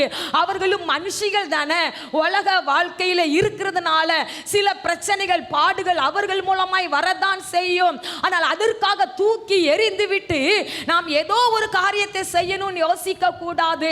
அவர்களிடத்தில் அன்பு செலுத்த வேண்டும், அவர்களை கசந்து கொள்ளாதீர்கள். இன்றைக்கு இந்த ஆலய ஆராதனைக்கு வந்திருக்கிற நாம் எத்தனை முறை நம்முடைய மனைவியை கசந்து கொண்டு வந்திருக்கிறோம் யோசித்து பாருங்கள். நம்முடைய வாழ்க்கை எப்படி இருக்கிறது. அம்மா ஐயா, ஆண்டவர் உங்க கூட பேசுறாருங்க. மனைவியை நேசிக்கிறீர்களா? மனைவிகள் மீது அன்பு வைத்திருக்கிறீர்களா? எவ்வளவு தூரம் உங்களுடைய அன்பு இருக்கிறது. எனக்கு அருமையான தெய்வ பிள்ளைகளே, ஒரு பெரிய குறை அண்ணாளுக்கு. ஆனா அவருடைய கணவர் என்ன சொல்றாரு பாருங்க, நான் உனக்கு இருக்கிறேனே. அல்லேலூயா. 10 குமாரரை காட்டிலும் நான் உன்னை எவ்வளவு தூரம் வச்சிருக்கிறேன். அல்லேலூயா. என்ன ஒரு பாசம் பாருங்க. அதே போல லேயாள் பாருங்க, லேயாள் ரேச்சல் நம்ம பார்க்கிறோம், ராகேல பார்க்கிறோம். ராகேல் அவர் என்ன செஞ்சாரா, ரொம்ப நேசித்தாராம். அல்லேலூயா. மனைவியை நேசித்த அநேக குடும்பங்களை தேவன் ஆசீர்வதித்திருக்கிறார், உயர்த்தி இருக்கிறார். மனைவியை நேசிக்க வேண்டும். உங்களுக்காக நிறைய காரியத்தை நான் பேசணும்னு சொல்லி விரும்பல. ஆனா பாருங்க, ஒரு நாள் உட்கார்ந்து நான் யோசித்து இந்த குடும்பத்திற்காக சில காரியங்களை நான் யோசிக்கும் பொழுது ஆண்டவராகிய தேவன் அநேக காரியங்களை எனக்கு கற்றுக் கொடுத்தார். அதை நான் உட்கார்ந்து நான் ஒரு சமயத்தில் நான் வாசிக்க உட்கார்ந்து எழுத ஆரம்பித்தேன். அம்மா அதனால நான் ஆண்களுக்கு ரொம்ப ரொம்ப ஆலோசனை கொடுக்கும்னு நினைக்கல. வேதத்தில் இருந்து ஆண்டவர் எனக்கு கற்றுக் கொடுத்த காரியத்தை நம்ம குடும்பமாக இன்னைக்கு ஆசரிப்பது நிமித்தமாக நிமித்தமாக குடும்ப விழாவாக கொண்டாடி கொண்டு இருப்பதனால நான் அதை வாசிக்கிறேன். நீங்க அதை புரிந்து கொள்ள வேண்டும். நான் ஏதோ பெரிய பரிசுத்த வாட்டி நாங்கள் ரொம்ப அப்படி இப்படின்னு சொல்லி அவங்க முன்னால வந்து நிற்கல. ஆண்டவருடைய வாழ்க்கையில், என்னுடைய அனுபவ வாழ்க்கையில் எத்தனையோ மேடு பள்ளங்கள், எத்தனையோ குறைவுகள், எத்தனையோ தடுமாற்றங்கள் வந்தது இயல்பு. ஆனால் அவை எல்லாவற்றிலையும் நாம் நின்று பிடித்து அதை மேற்கொண்டு ஆவிக்குரிய ரீதியில் ஜெபம் பண்ணி நிதானித்து வாழ்ந்தது நிமித்தமாக கிட்டத்தட்ட 35 ஆண்டுகளாக ஹல்லேலூயா திருமண வாழ்க்கையில் ஒரு வெற்றியுள்ள வாழ்க்கை வாழ, அநேகருக்கு ஆசீர்வாதமாக இருக்க கர்த்தர் கிருபை செய்திருக்கிறார். தேவ பிள்ளைகளாகிய நாம் ஒவ்வொரு பேரும் அப்படி வாழ்வோமே ஆனால் நம்முடைய தேசம் சந்திக்கப்பட்டு விடும். நம்முடைய குடும்பத்தில் இப்படி ஒரு மகிழ்ச்சி ஒரு நாள் இருக்காது. ஹல்லேலூயா. ஆமா, ஒரு பெரிய மகிழ்ச்சியும் சந்தோஷமும் சமாதானமும் நம்முடைய குடும்பத்தில் நிலவும் என்பதில் சந்தேகமே இல்லை. அண்ணே, ஒரு சில ஆலோசனைகள் நான் சொல்றேன் பாருங்க. நான் எழுதி வச்சேன், நீங்க முடிஞ்சா அதை எழுதி கொள்ளுங்கள். ஹல்லேலூயா. ஆண்டவர் முதலாவது சொல்றாரு, மனைவியின் மீது அன்பு செலுத்த வேண்டும். ஐயா மாதிரி எழுதின மாதிரி இல்லை, அம்மா மாதிரி எல்லாரும் எழுதுறாங்க. ஹல்லேலூயா. ரொம்ப சந்தோஷம். ஆமென். பாருங்க, மனைவியினுடைய இருதயத்தை நாம் புரிந்து கொள்ள வேண்டும். புரிந்து கொள்ள வேண்டும். ரெண்டாவதாக, நம்ம புரிந்து கொள்றோமா? இன்னைக்கு புரிஞ்சு வாழ்ற வாழ்க்கை இல்லைங்க. மனைவி இருதயம் எப்படி இருக்கும், அவ எவ்வளோ கஷ்டப்படுவா அப்படிங்கிறத நினைக்காமலே ஏதோ படபடன்னு பேசிடுறோம், என்னெல்லாமோ பண்ணிடுறோம், அடிக்கையும் செய்துடுறோம். வாழ்க்கையில் மனைவி அடிச்சிருக்கீங்களா? இந்த குடும்ப கூடுகையில் ஆண்டவர் கேட்குறாரு உங்களை பார்த்து, நீங்கள் அடிச்சிங்கன்னா நீங்கள் சரியான ஒரு ஆண்பலையே கிடையாது. ஹல்லேலூயா. உங்கள் மனைவியை நடத்தக்கூடிய திறன் உங்களுக்கு இல்லைன்னு அர்த்தம். புரிஞ்சுக்கிடுங்க. பாருங்க, மூணாவது பாருங்க, குடும்ப ஜெபத்துக்கு குடும்ப தலைவருக்கே பொறுப்பு உண்டு. ஆமென். அம்மா, குடும்ப ஜெபம் நடக்குதா? ஐயா, குடும்ப ஜெபம் நடக்குதா? இன்றைக்கு உங்க வீட்டில் குடும்ப ஜெபம் பண்ணிட்டு ஆலயத்துக்கு வந்திருக்கிறேன்னு சொல்ல முடியுமா? நான் கையெல்லாம் தூக்க சொல்ல மாட்டேன். ஹல்லேலூயா. உங்க இருதயத்தில் நீங்க சொல்லி பாருங்க, குடும்ப ஜெபம் உண்டா? எத்தனை மணிக்கு ஆலயத்துக்கு போனாலும், எத்தனை மணிக்கு நீங்க வேலைக்கு புறப்பட்டாலும் அந்த குடும்ப ஜெபத்துக்கு பொறுப்பு நீங்க தான். ஏன்னா ஆண்டவர் ஃபர்ஸ்ட் ஆதாம தான் படைச்சாரு. ஹல்லேலூயா. அவர் தான் குடும்ப தலைவர். அதற்கப்ப தான் ஏவாளை படைச்சாரு. அதனால குடும்ப தலைவருக்கு தான் குடும்ப ஜெபத்தின் பொறுப்பு உண்டு. எழுதி வைத்து கொள்ளுங்கள். இப்போ நீங்கள் தான் அம்மாவை என்ன செய்யணும்? கூப்பிடணும், பிள்ளைகளை கூப்பிடணும், வாங்க உட்காருங்க, குடும்ப ஜெபம் பண்ணுவோம். முடிஞ்சு கொஞ்ச நேரமாவது கூடி ஒரு பாடலை பாடி நாம் குடும்ப ஜெபம் பண்ண வேண்டும். நான்காவது பாருங்க, குடும்பமாக நாம் உபவாச நாட்களை நியமிக்க வேண்டும். ஹல்லேலூயா. குடும்பமாக உபவாசம் இருந்து ஜெபிக்க ஒரு நாளை நியமிச்சிருக்கிறீங்களா? ஒரு மாசத்துல ஒரு நாளோ இல்லைன்னா ஒரு வாரத்துக்கு ஒரு நாளோ? ஹல்லேலூயா. எங்கள் குடும்பத்தில் செவ்வாய்க்கிழமை தூரம் உபவாசம். ஹல்லேலூயா. காலையில் மட்டும் சாப்பிட மாட்டோம், கொஞ்ச நேரம் ஜெபம் பண்ணுவோம். எங்கள் வேலையில் இருந்தாலும் கொஞ்ச நேரம் ஜெபம். இன்னைக்கு உபவாச நாள். அது எப்படி அமைஞ்சிச்சு தெரியுமா? நான் வாலிப வயதிலே ஊழியம் செய்கிறேன். ஊழியம் செய்து எனக்கு திருமணமாகி இயேசு விடுவிக்கிறார் ஊழியத்தில் என் கணவர் இருந்தாங்க. அங்கே வரும் பொழுது அவங்க முதல் என்னைய பார்த்து கேட்டாங்க. அவங்க செவ்வாய்க்கிழமை ஆன உடனே இன்னைக்கு நான் உபவாசம் சாப்பிட மாட்டேன்னு சொன்னேன். அல்லேலூயா. செவ்வாய்க்கிழமை வந்த உடனே அவங்க ரொம்ப ஆச்சரியப்பட்டாங்க. எப்படி நானுமே என்னுடைய வாலிப பிராயத்திலேயே செவ்வாய்க்கிழமை தான் எனக்காக உபவாச நாளை நியமித்தேன். அல்லேலூயா. அப்படிதான் அந்த உபவாச நாளை தேவன் கொடுத்தார். இதை பண்ணி பாருங்க. குடும்பமா ஒரு நேரம் சாப்பிடாம நீங்க ஒரு கொஞ்ச நேரம் ஜெபம் பண்ணி பாருங்க. கர்த்தருடைய ஆசீர்வாதம் நம்முடைய குடும்பத்தை நிரப்பும். அடுத்தபடியாக ஐந்தாவது பாருங்க, மனைவியின் தேவையை அறிந்து பூர்த்தி செய்ய வேண்டும். ஹல்லேலூயா. ஆமா, மனைவியின் தேவையை அறிந்து பூர்த்தி செய்ய வேண்டும். அநேக தேவைகளுக்குள்ள மனைவி இருப்பாங்க, நிறைய நேரம் சொல்ல மாட்டாங்க. நீங்க அறிந்து அவர்களுக்கு செய்ய வேண்டும். ஒருவேளை அவங்க அப்பா அம்மா கூட பிறந்த தங்கச்சி அவங்கெல்லாம் நிறைய அவங்களுக்கு செய்வாங்க. சில குடும்பத்தில் செய்யறத பார்த்துருக்கிறேன், சில குடும்பத்தில் செய்ய மாட்டாங்க. ஆனால் அவங்க எவ்வளவுதான் அவங்க மற்றவர்கள் அவர்களுக்கு செய்தாலும் கணவர் கை மூலமாக அவங்களுக்கு என்ன செய்யணும்? செய்யணும். ஒரு சேலையோ அது ஊழியக்காரங்க நல்லா கவனிச்சுக்கிடுங்க. நமக்கு நிறைய சேலை மற்றவங்க என்ன செஞ்சுருவாங்க, எடுத்து கொடுத்துருவாங்க. நான் என் கணவர்கிட்ட கேட்பேன், எத்தனை பேர் என்ன சேலை எடுத்துக்கொண்டு கொடுத்தாலும் நீங்கள் உங்கள் கையால் ஒரு சேரீ எனக்கு என்ன செய்யணும், எடுத்து தரணும். அல்லேலூயா. எத்தனை பேர் காணிக்க கையில் கொடுத்தாலும் நீங்கள் உங்கள் கையால் அட்லீஸ்ட் ஒரு 1000 ரூபாவாவது என்ன செய்யணும், தரணும். அதுதான் எனக்கு என்னது, சந்தோஷம். அல்லேலூயா. அதை நீங்கள் உலக வாழ்க்கையில் இருக்கிற நீங்களும் புரிந்து கொள்ள வேண்டும். உங்கள் மனைவியின் தேவையை அறிந்து அவ்வப்பொழுது சந்திக்க வேண்டும். அது எப்படி சந்திக்கணும் அதெல்லாம் உங்களுக்கு தெரியும். 6வது பாருங்க, மனைவிக்காக அதிகமாய் ஜெபிக்க வேண்டும். இன்னைக்கு யாராவது ஜெபம் பண்ணீங்களா? காலையில் எழும்பி மனைவிக்காக ஜெபம் பண்ணீங்களா? ஜெபிக்கணும். பாருங்க, 7வது, வீட்டுக்குள் மனைவியின் தவறை கடிந்து கொள்ளலாம், ஆனால் மற்றவர்கள் மத்தியில் மனைவியை கடிந்து கொள்வதை தவிர்க்க வேண்டும். அல்லேலூயா. நிறைய ஆண்களுக்கு என்னன்னா, மற்றபடி நல்லா இருப்பாங்க, யாராவது வீட்டுக்கு வந்துட்டாங்க அப்படின்னா அவங்க மத்தியில் மனைவியை கடிந்து பேசுவதில் ரொம்ப சந்தோஷம். ஏன்னா அவங்க பெரிய ஆட்களை தங்களை என்ன செய்கிறாங்களாம், காட்டுக்கிடுறாங்களாம். அல்லேலூயா. இதை நாம் தவிர்க்க வேண்டும். மற்றவங்க மத்தியில் மதிப்பாக மரியாதையாய் நாம் வைத்து கொள்ள வேண்டும்.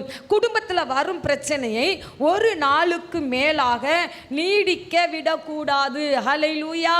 அதை அன்றைக்கு ராத்திரியிலேயே உட்கார்ந்து பேசி சரி பண்ண வேண்டும். நல்லா கவனிங்க, நமக்கு பிரச்சனை வருவது இயல்பு.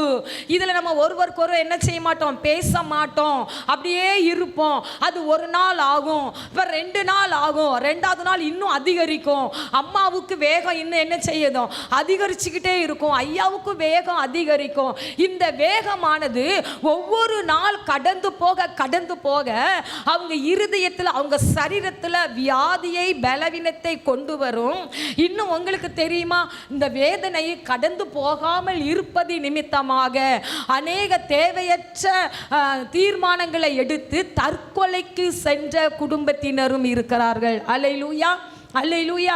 அதனால குடும்பத்தில் ஏற்படுகிற பிரச்சனையை அன்றைக்கு ராத்திரியே நம்ம என்ன செஞ்சிடணும், தீர்த்து கொள்ள வேண்டும். ஒருவருக்கொருவர் பேசி தீர்த்து கொள்ள வேண்டும். பெண்கள் நல்லா கவனிங்க, ஒரு பிரச்சனை வந்துச்சுன்னா அதை நீங்கள் நீடிச்சுக்கிட்டே இருக்கக்கூடாது. ஒரு பிரச்சனை வருதா, ஒரு நேரம் நம்ம புருஷன் நம்மக்கிட்ட தாழ்ந்து போகிறாங்களா, கேட்குறாங்களா, மன்னிப்பு கேட்குறாங்களா, இல்லைன்னா தாழ்ந்து பேசுகிறாங்களா, அதற்கு உடனே ஒத்துக்கொள்ள வேண்டும். இல்லை இல்லை இப்படிதான் அப்படிதான் இதான் பண்ணுவீங்க, மறுபடியும் இப்படிதான் வருவீங்க, உங்களை பற்றி எனக்கு தெரியாதா, அப்படி சொல்லக்கூடாது. சரி, இன்னொரு கொஞ்ச நாள் கழிச்சு மறுபடியும் ஒரு சின்ன பிரச்சனை வருதுன்னா, போன முறை அவங்க தாழ்ந்து போனாங்களே, இந்த முறை நம்ம என்ன செய்வோம், தாழ்ந்து போயிடணும் அப்படிங்கிற இருதயம் நமக்கு வர வேண்டும். ஏன் சொல்றேன், நம்முடைய குடும்ப சமாதானத்தை, ஒரு மனதை நாம் அப்படியே காத்து கொள்ள வேண்டும், கர்த்தருக்குள் ஜெபம் பண்ணி. அப்போ ஒவ்வொரு நாளும் ராத்திரி நேரத்தில் தூங்க போறது முன்னால மனைவியோட உட்கார்ந்திருந்து பேச வேண்டும். அல்லேலூயா. அன்னைக்கு என்ன நடந்தது, எப்படி இருந்தது, எங்க போனோம், எங்க வந்தோம், என்ன நன்மைகள் கிடைத்தது, என்ன பிரச்சனைகளை நாம் சந்தித்தோம், இதையெல்லாம் நாம் கொஞ்ச நேரம் நம்முடைய மனைவிட்டு பகிர்ந்து ஜெபம் பண்ணிட்டு படுத்தீங்கன்னா ஒரு சமாதானமான நித்திரையை ஆண்டவர் கொடுப்பார். அல்லேலூயா. இல்லைன்னா ஒரு சமாதான அச்ச நிலைமைங்க. ஒரு நாள் ஒரு சகோதரி சொன்னாங்க, அக்கா 2 பேரும் ஒரே கட்டில தான் படுத்திருக்கிறோம், ஆனா அவர் அந்த பக்கம் என்ன செஞ்சுக்கிடுவாரு, திரும்பி கொள்ளுவார். ராத்திரி ஆனா படுக்கும்போது அந்த பக்கம் திரும்பி கொள்ளுவார், நான் இந்த பக்கம் திரும்பி கொள்ளுவேன். எத்தனை வருஷமா, கிட்டத்தட்ட 1.5 வருஷமா இதுதான் நடக்குது. அவ சாதாரண சொல்லலைங்க, ஏன் அவளுடைய இருதயம் அப்படியே கொதிக்குது பாருங்களேன், கொதிக்குது. ஏன்னா அவ ஏங்கி கொண்டு இருக்கிறா, நம்முடைய கணவர் நம்மகிட்ட வரமாட்டாரா, ஏன் இப்படி இருக்கிறாரு, என்ன பிரச்சனை வந்துச்சு, அவளை ஒன்றுமே புரிந்து கொள்ள முடியலை, பேச மாட்டேங்கிறாரு, ஒன்றுமே அவளை விசாரிக்க மாட்டேங்கிறாரு. ஆனால் கூட தான், ஒரே ரூமில் தான், ஒரே கட்டில் தான், ஆனால் திரும்பி கொள்கிறாங்க. 1.5 வருஷமா அவள் இருதயம் கொதித்து கொண்டு இருக்கிறது. எனக்கு அருமையான தெய்வ பிள்ளைகளே, உங்கள் மனைவியோட சமாதானம் ஆகி சந்தோஷத்தோடு படுக்கைக்கு போகலைன்னா அவங்களுடைய இருதயம் கொதித்து எழும்பும். அதனுடைய பாவம் என்னவா விளையுமோ தெரியாது. அல்லேலூயா. அதனால இந்த விஷயத்தில் நம்ம கவனமாக இருக்க வேண்டும். முதிர் வயது ஆனாலும் உங்கள் மனைவியை உங்களுக்கு ஒரு சிறு பிள்ளையாகவே நினைக்க வேண்டும். அல்லேலூயா. ஆமா, எத்தனை வேலை இருந்தாலும் இரவு படுக்கைக்கு போகும் பொழுது அன்றைக்கு உள்ள காரியத்தை நம்ம பேசி ஆலோசித்து சமாதானத்துடன் படுக்கைக்கு செல்லணும். அடுத்தபடியாக பாருங்க, எல்லா காரியத்தில் இல்லாவிட்டாலும் நான் ஏற்கனவே சொல்லிட்டேன், பாதியாவது மனைவிக்கு என்ன செய்யணும், முக்கியத்துவம் கொடுக்க வேண்டும். எந்த ஒரு நல்ல காரியத்துக்கும் மனைவியை முன் வைத்து செய்யுங்கள். ஆமீன். அடுத்தபடியாக மற்ற பெண்களிடம் அடிக்கடி பேசுவதோ அதிக நேரம் பேசுவதை தவிர்த்து விட வேண்டும். ஹல்லேலூயா. மற்ற பெண்களுடன் பேசும் பொழுது மனைவிக்கு சந்தேகம் வராதபடிக்கு டிஸ்டன்ஸ் கீப் அப் பண்ணி நாம் என்ன செய்யணும், பேச வேண்டும். ஹல்லேலூயா. ஆமா, மனைவி பிள்ளைகளுக்கு காட்டுகிற அன்பை மற்ற பெண்களிடம் காட்டக்கூடாது. ஹல்லேலூயா. ஆமா, அது வாழ்வதில் மட்டுமல்ல, வார்த்தையிலையும் நாம் என்ன செய்யணும், கவனமாக இருக்க வேண்டும். உதவி கேட்டு வரும் பாவப்பட்ட பெண்களுக்கு மனைவியின் முன்னிலையிலேயே உதவி செய்ய வேண்டும். ஹல்லேலூயா. நிறைய பெண்கள் பாவப்பட்டு வந்து நம்ம கிட்ட அழுவாங்க. சரியா?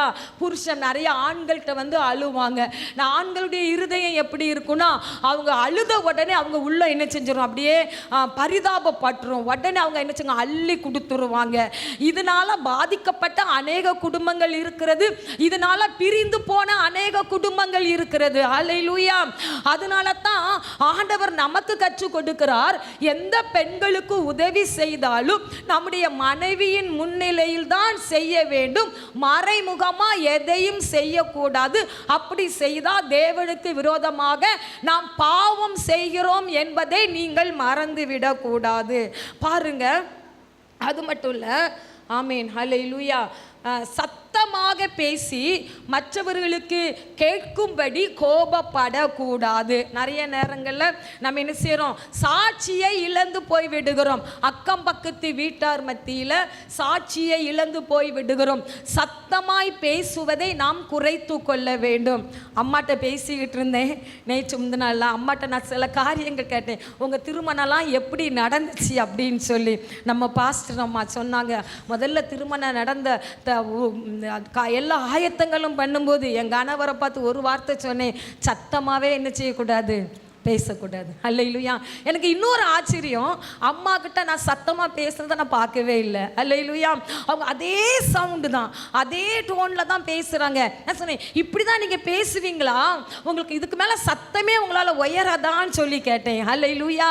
எனக்கு அது ரொம்ப அவங்கள பார்த்து நான் படித்து கொண்டேன். அல்லேலூயா. இப்படி தான் வாழ்க்கையில் இருக்கணும். சத்தமாக என்ன செய்யக்கூடாது, பேசக்கூடாது. பெண்களுக்கு ரொம்ப ரொம்ப முக்கியம். சத்தமாக என்ன செய்யக்கூடாது, பேசக்கூடாது. ஆண்டவர் எனக்கு கற்றுக் கொடுத்தாரு. ஹல்லேலூயா. ஆமா, எனக்கு அருமையான தெய்வ பிள்ளைகளே, அதைத்தான் ஆண்டவர் இங்க சொல்றாரு. நம்முடைய மனைவி கருப்போ சிவப்போ, அழகோ அழகில்லையோ, பலவீனப்பட்டவர்களோ பலம் உள்ளவர்களோ, கோபக்காரியோ அமைதல் உள்ளவர்களோ, எப்படிப்பட்டவர்களா இருந்தாலும் நம்முடைய கட்டின மனைவி தான் நமக்கு. ஹல்லேலூயா. ஆமா, அவளிடம்தான் நீங்கள் அன்பு காட்டி வாழ வேண்டும். அது உங்களுக்கு கொடுக்கப்பட்ட நியமனம். ஹல்லேலூயா.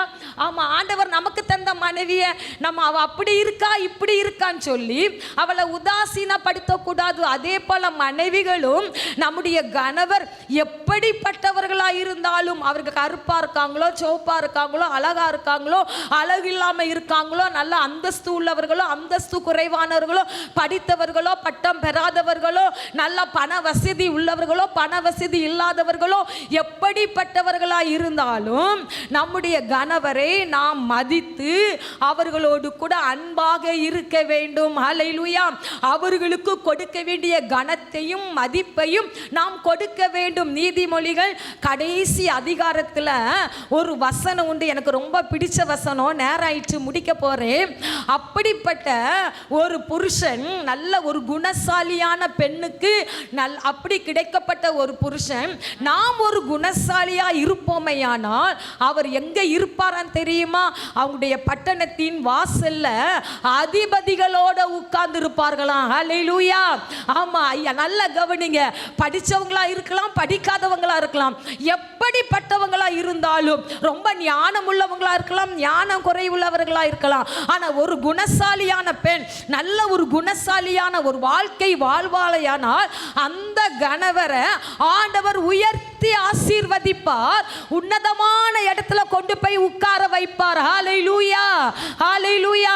அந்த மேன்மையும் அவர்களுக்கு கிடைக்க வேண்டிய அந்த மேன்மையும் ஆசீர்வாதமும் நம்முடைய கரத்துல தான் இருக்கிறது, நம்முடைய வாழ்க்கையில தான் இருக்கிறது. இதை நாம் கவனமாய் கொள்வோமேயானால் நிச்சயமாகவே நம்முடைய குடும்பம் மிகவும் ஆசீர்வாதமாய் இருக்கும். திருமணம் ஆனவுடன் முதலில் ஆண்டவர் மீது அன்பு, மனைவியின் மீது அன்பு, அம்மா அப்பா தம்பி தங்கை மீது அன்பு. மனைவியை வைக்க வேண்டிய இடத்தில் அம்மாவை வைத்தால் உன் வாழ்க்கை சமாதானமா இருக்காது. அல்லேலூயா. இது உங்களுக்கு புரியுது தானே? திருமணம் ஆன பிற்பாடு நிறைய பேர் அம்மா அம்மா அம்மா அம்மான்ட்டு குடும்பத்தில் பிரச்சனை. அம்மாவை நேசிக்கணும், அன்பு கொடுக்கணும், அன்பு காட்டணும். ஆனால் முதல்ல ஆண்டவருக்கு பிற்பாடு ரெண்டாவது மனைவிக்கு தான் நமக்கு முதல் இடம். அல்லேலூயா. அதுக்கப்புறம் அம்மா அப்பா. அதே போல மனைவிமார்களும் அவர்களுடைய அம்மா அப்பாவை அதிகமாக என்ன செய்யணும்? நேசிக்க வேண்டும். அல்லேலூயா. எனக்கு திருமணம் ஆகிறதுக்கு எல்லாரும் பார்க்க வரும்போது ஏற்கனவே சொல்லியிருக்கலாம் நினைக்கிறேன். பார்க்க வந்தாங்க. அப்போ என்னை பார்த்த உடனே எங்கள் வீட்டில் பண வசதி இல்லை. எங்கள் மாமனார் என்ன பண்ணாங்கன்னா, இந்த பொண்ணு வேண்டையே வேண்டான்னு சொல்லி எழும்பி வெளியே போயிட்டாங்க. சரியா? அப்போ அங்கே எதுக்காக போனாங்கன்னா, 2 வீடு வச்சுருக்கிறேன், 4 கார் வச்சுருக்கிறேன், 7 கடை வச்சுருக்கிறேன், உங்கள் என் பிள்ளைய கட்டிக்கிடுங்கன்னு சொல்லி எத்தனை பேர், நிறைய பேர் அது வச்சுருக்கேன் இது வச்சுருக்கிறேன்னு சொல்லி பொண்ணு வந்தாங்க. அவங்களெல்லாம் நீ விட்டுட்டு ஏதோ ஊழியக்காரங்க சொன்னாங்க, நீ இந்த பொண்ணுக்கு நீ சரின்னு சொல்லிட்டிய, முடியவே முடியாதுன்னு சொல்லி எங்க மாமா எங்க வீட்டுக்கு என்னை பார்க்க வந்தவங்க எழும்பி வெளியே போயிட்டாங்க. கொஞ்சம் தூரம் போயிட்டாங்க. இப்போ வீடெல்லாம் அப்படியே அமைதியாக நான் உட்காந்து அழுகிறேன். அப்படியே உட்காந்துட்டு இருக்கேன். பொண்ணு பக்கம் வந்துட்டு வேண்டான்னு சொல்லி போனால் எப்படி இருக்கும், இருதயம் எப்படி இருக்கும்? நான் அழுது கொண்டே இருந்தேன். ஆனால் என் கணவர் மோகனனை எல்லாருமே இருந்தாங்க.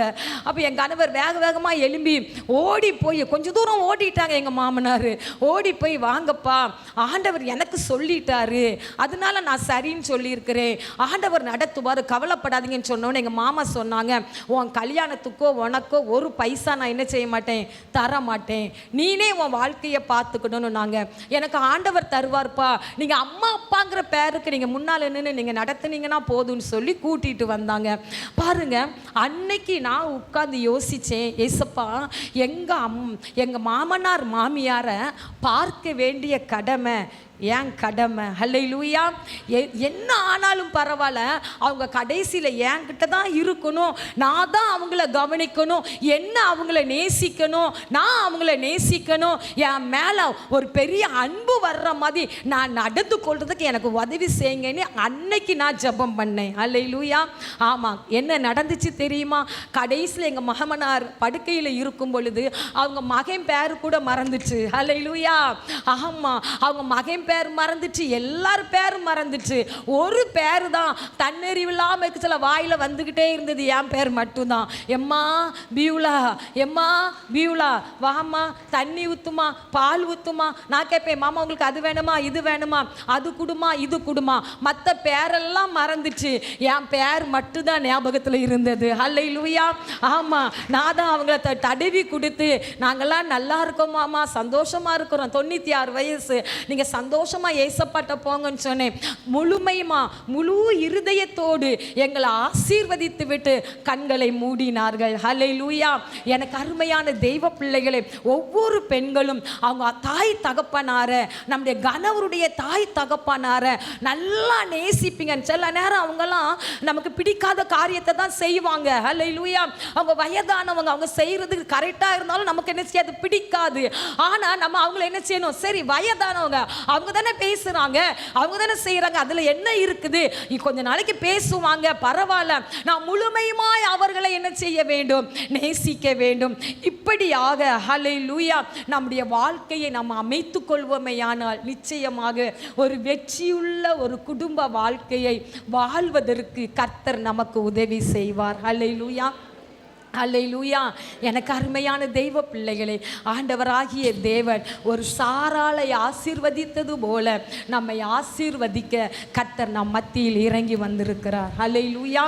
ஆமாம், ஒரு சாமுவேலை ஒரு அன்னாளை ஆசீர்வதித்தது போல ஒரு சாமுவேலை, ஆமாம், அவள் அழுதுகிட்டே இருந்தா, ஆனால் கணவருடைய நேசம் அவளுக்குள்ள வந்து கொண்டே இருந்தது. கர்த்தர் தீர்க்கதரிசியை பெற்றெடுக்க, ஆமாம், தேசத்தின் ஆசாரியனை பெற்றெடுக்க ஆண்டவர் அவளுக்கு உதவி செய்தார். இன்றைக்கும் நாம் அவர்களை ஆராதிக்கிறோம், அவர்களை நாம் என்ன செய்கிறோம்? தியானிக்கிறோம். இந்த அளவுக்கு கர்த்தர் அவர்களை வேதத்தில் இடம் பதித்து வைத்திருக்கிறார் என்று சொன்னால் அது எவ்வளவு பெரிய ஆசீர்வாதம், யோசித்து பாருங்கள். அப்படிப்பட்ட மேன்மையையும் ஆசீர்வாதத்தையும் மகிமையையும் கனத்தையும் ஆமென் நிச்சயமாக இந்த குடும்ப கூடுகைக்கு வந்திருக்கிற நாம் ஒவ்வொருவருக்கும் தர அவர் ஆயத்தமுள்ளவராக இருக்கிறார். எல்லாரும் கண்களை மூடி ஆண்டவர் அப்படிப்பட்ட மேன்மையை தரும்படியாக நாம் செபிக்க போகிறோம். ஹல்லேலூயா.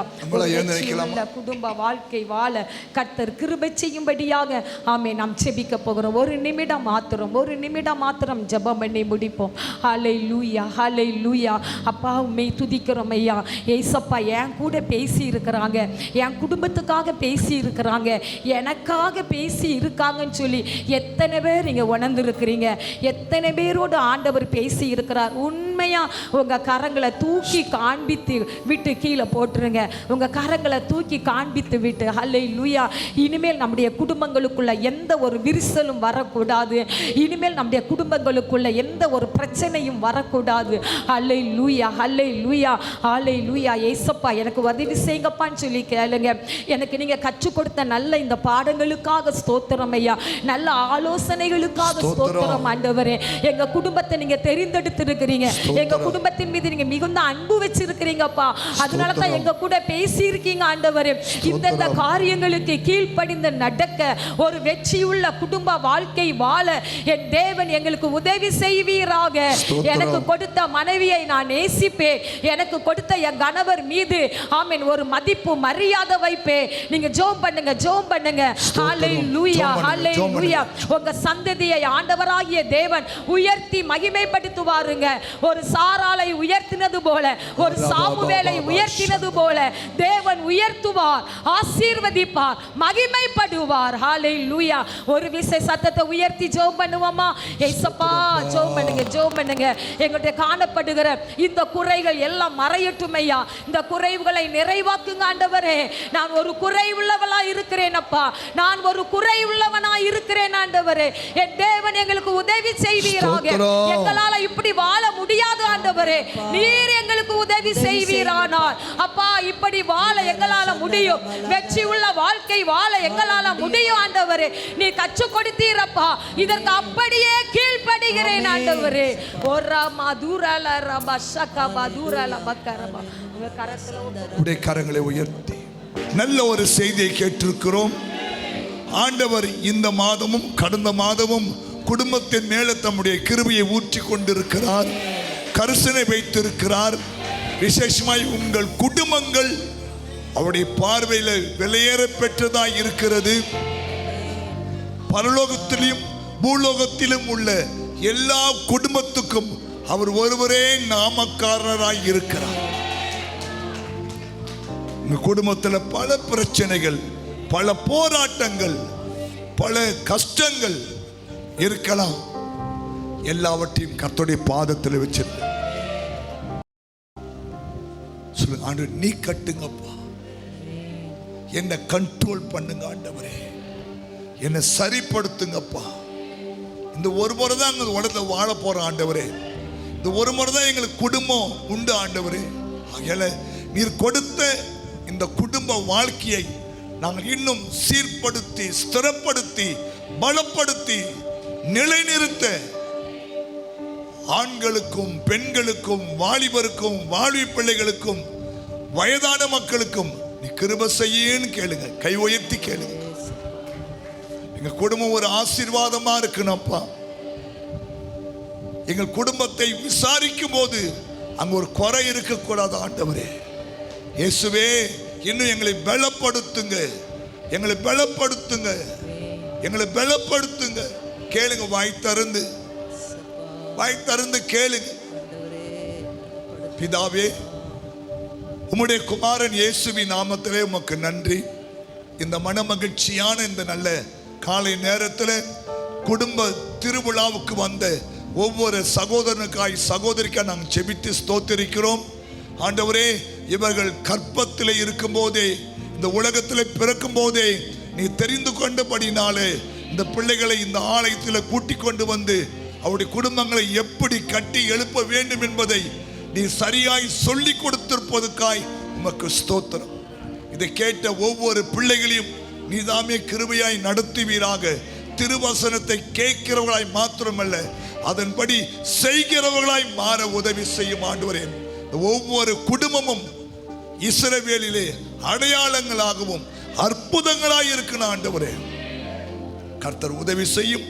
இந்த குடும்பங்கள் இருக்கிற எல்லா விதமான பிசாசின் கிரிகள், தந்திரங்கள், மனுஷிக ஆலோசனைகள் எல்லாம் ஆண்டவராகிய இயேசு கிறிஸ்துவின் நாமத்தினாலே விலகி போகட்டும் ஆண்டவரே. இந்த குடும்பத்தில் ஒரு தேவ சமாதானம் ஆட்கொள்ள வேண்டுமா நான் செபிக்கிறேன். ஆசீர்வதிங்க ஆண்டவரே.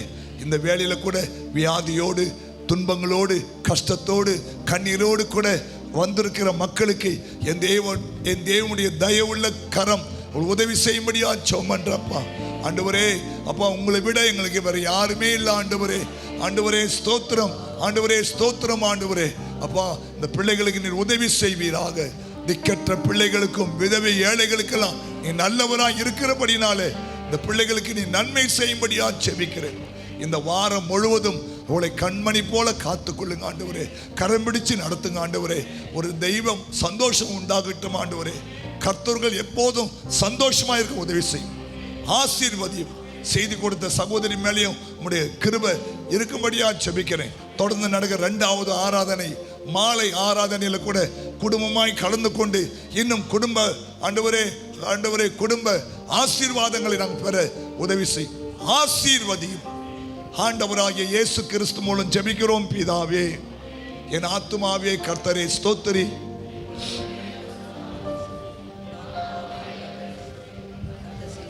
நம்முடைய பிதாவாகிய தேவனுடைய அன்பும் கர்த்தராகிய இயேசு கிறிஸ்துவின் கிருபையும் பரிசுத்த ஆவியானுடைய அந்யோன்ய ஐக்கியமும் இப்போதும் எப்போதும் சதா காலமும் அவருடைய வருகை மட்டும் இருந்து நம்மை காத்துக்கொள்வாராக.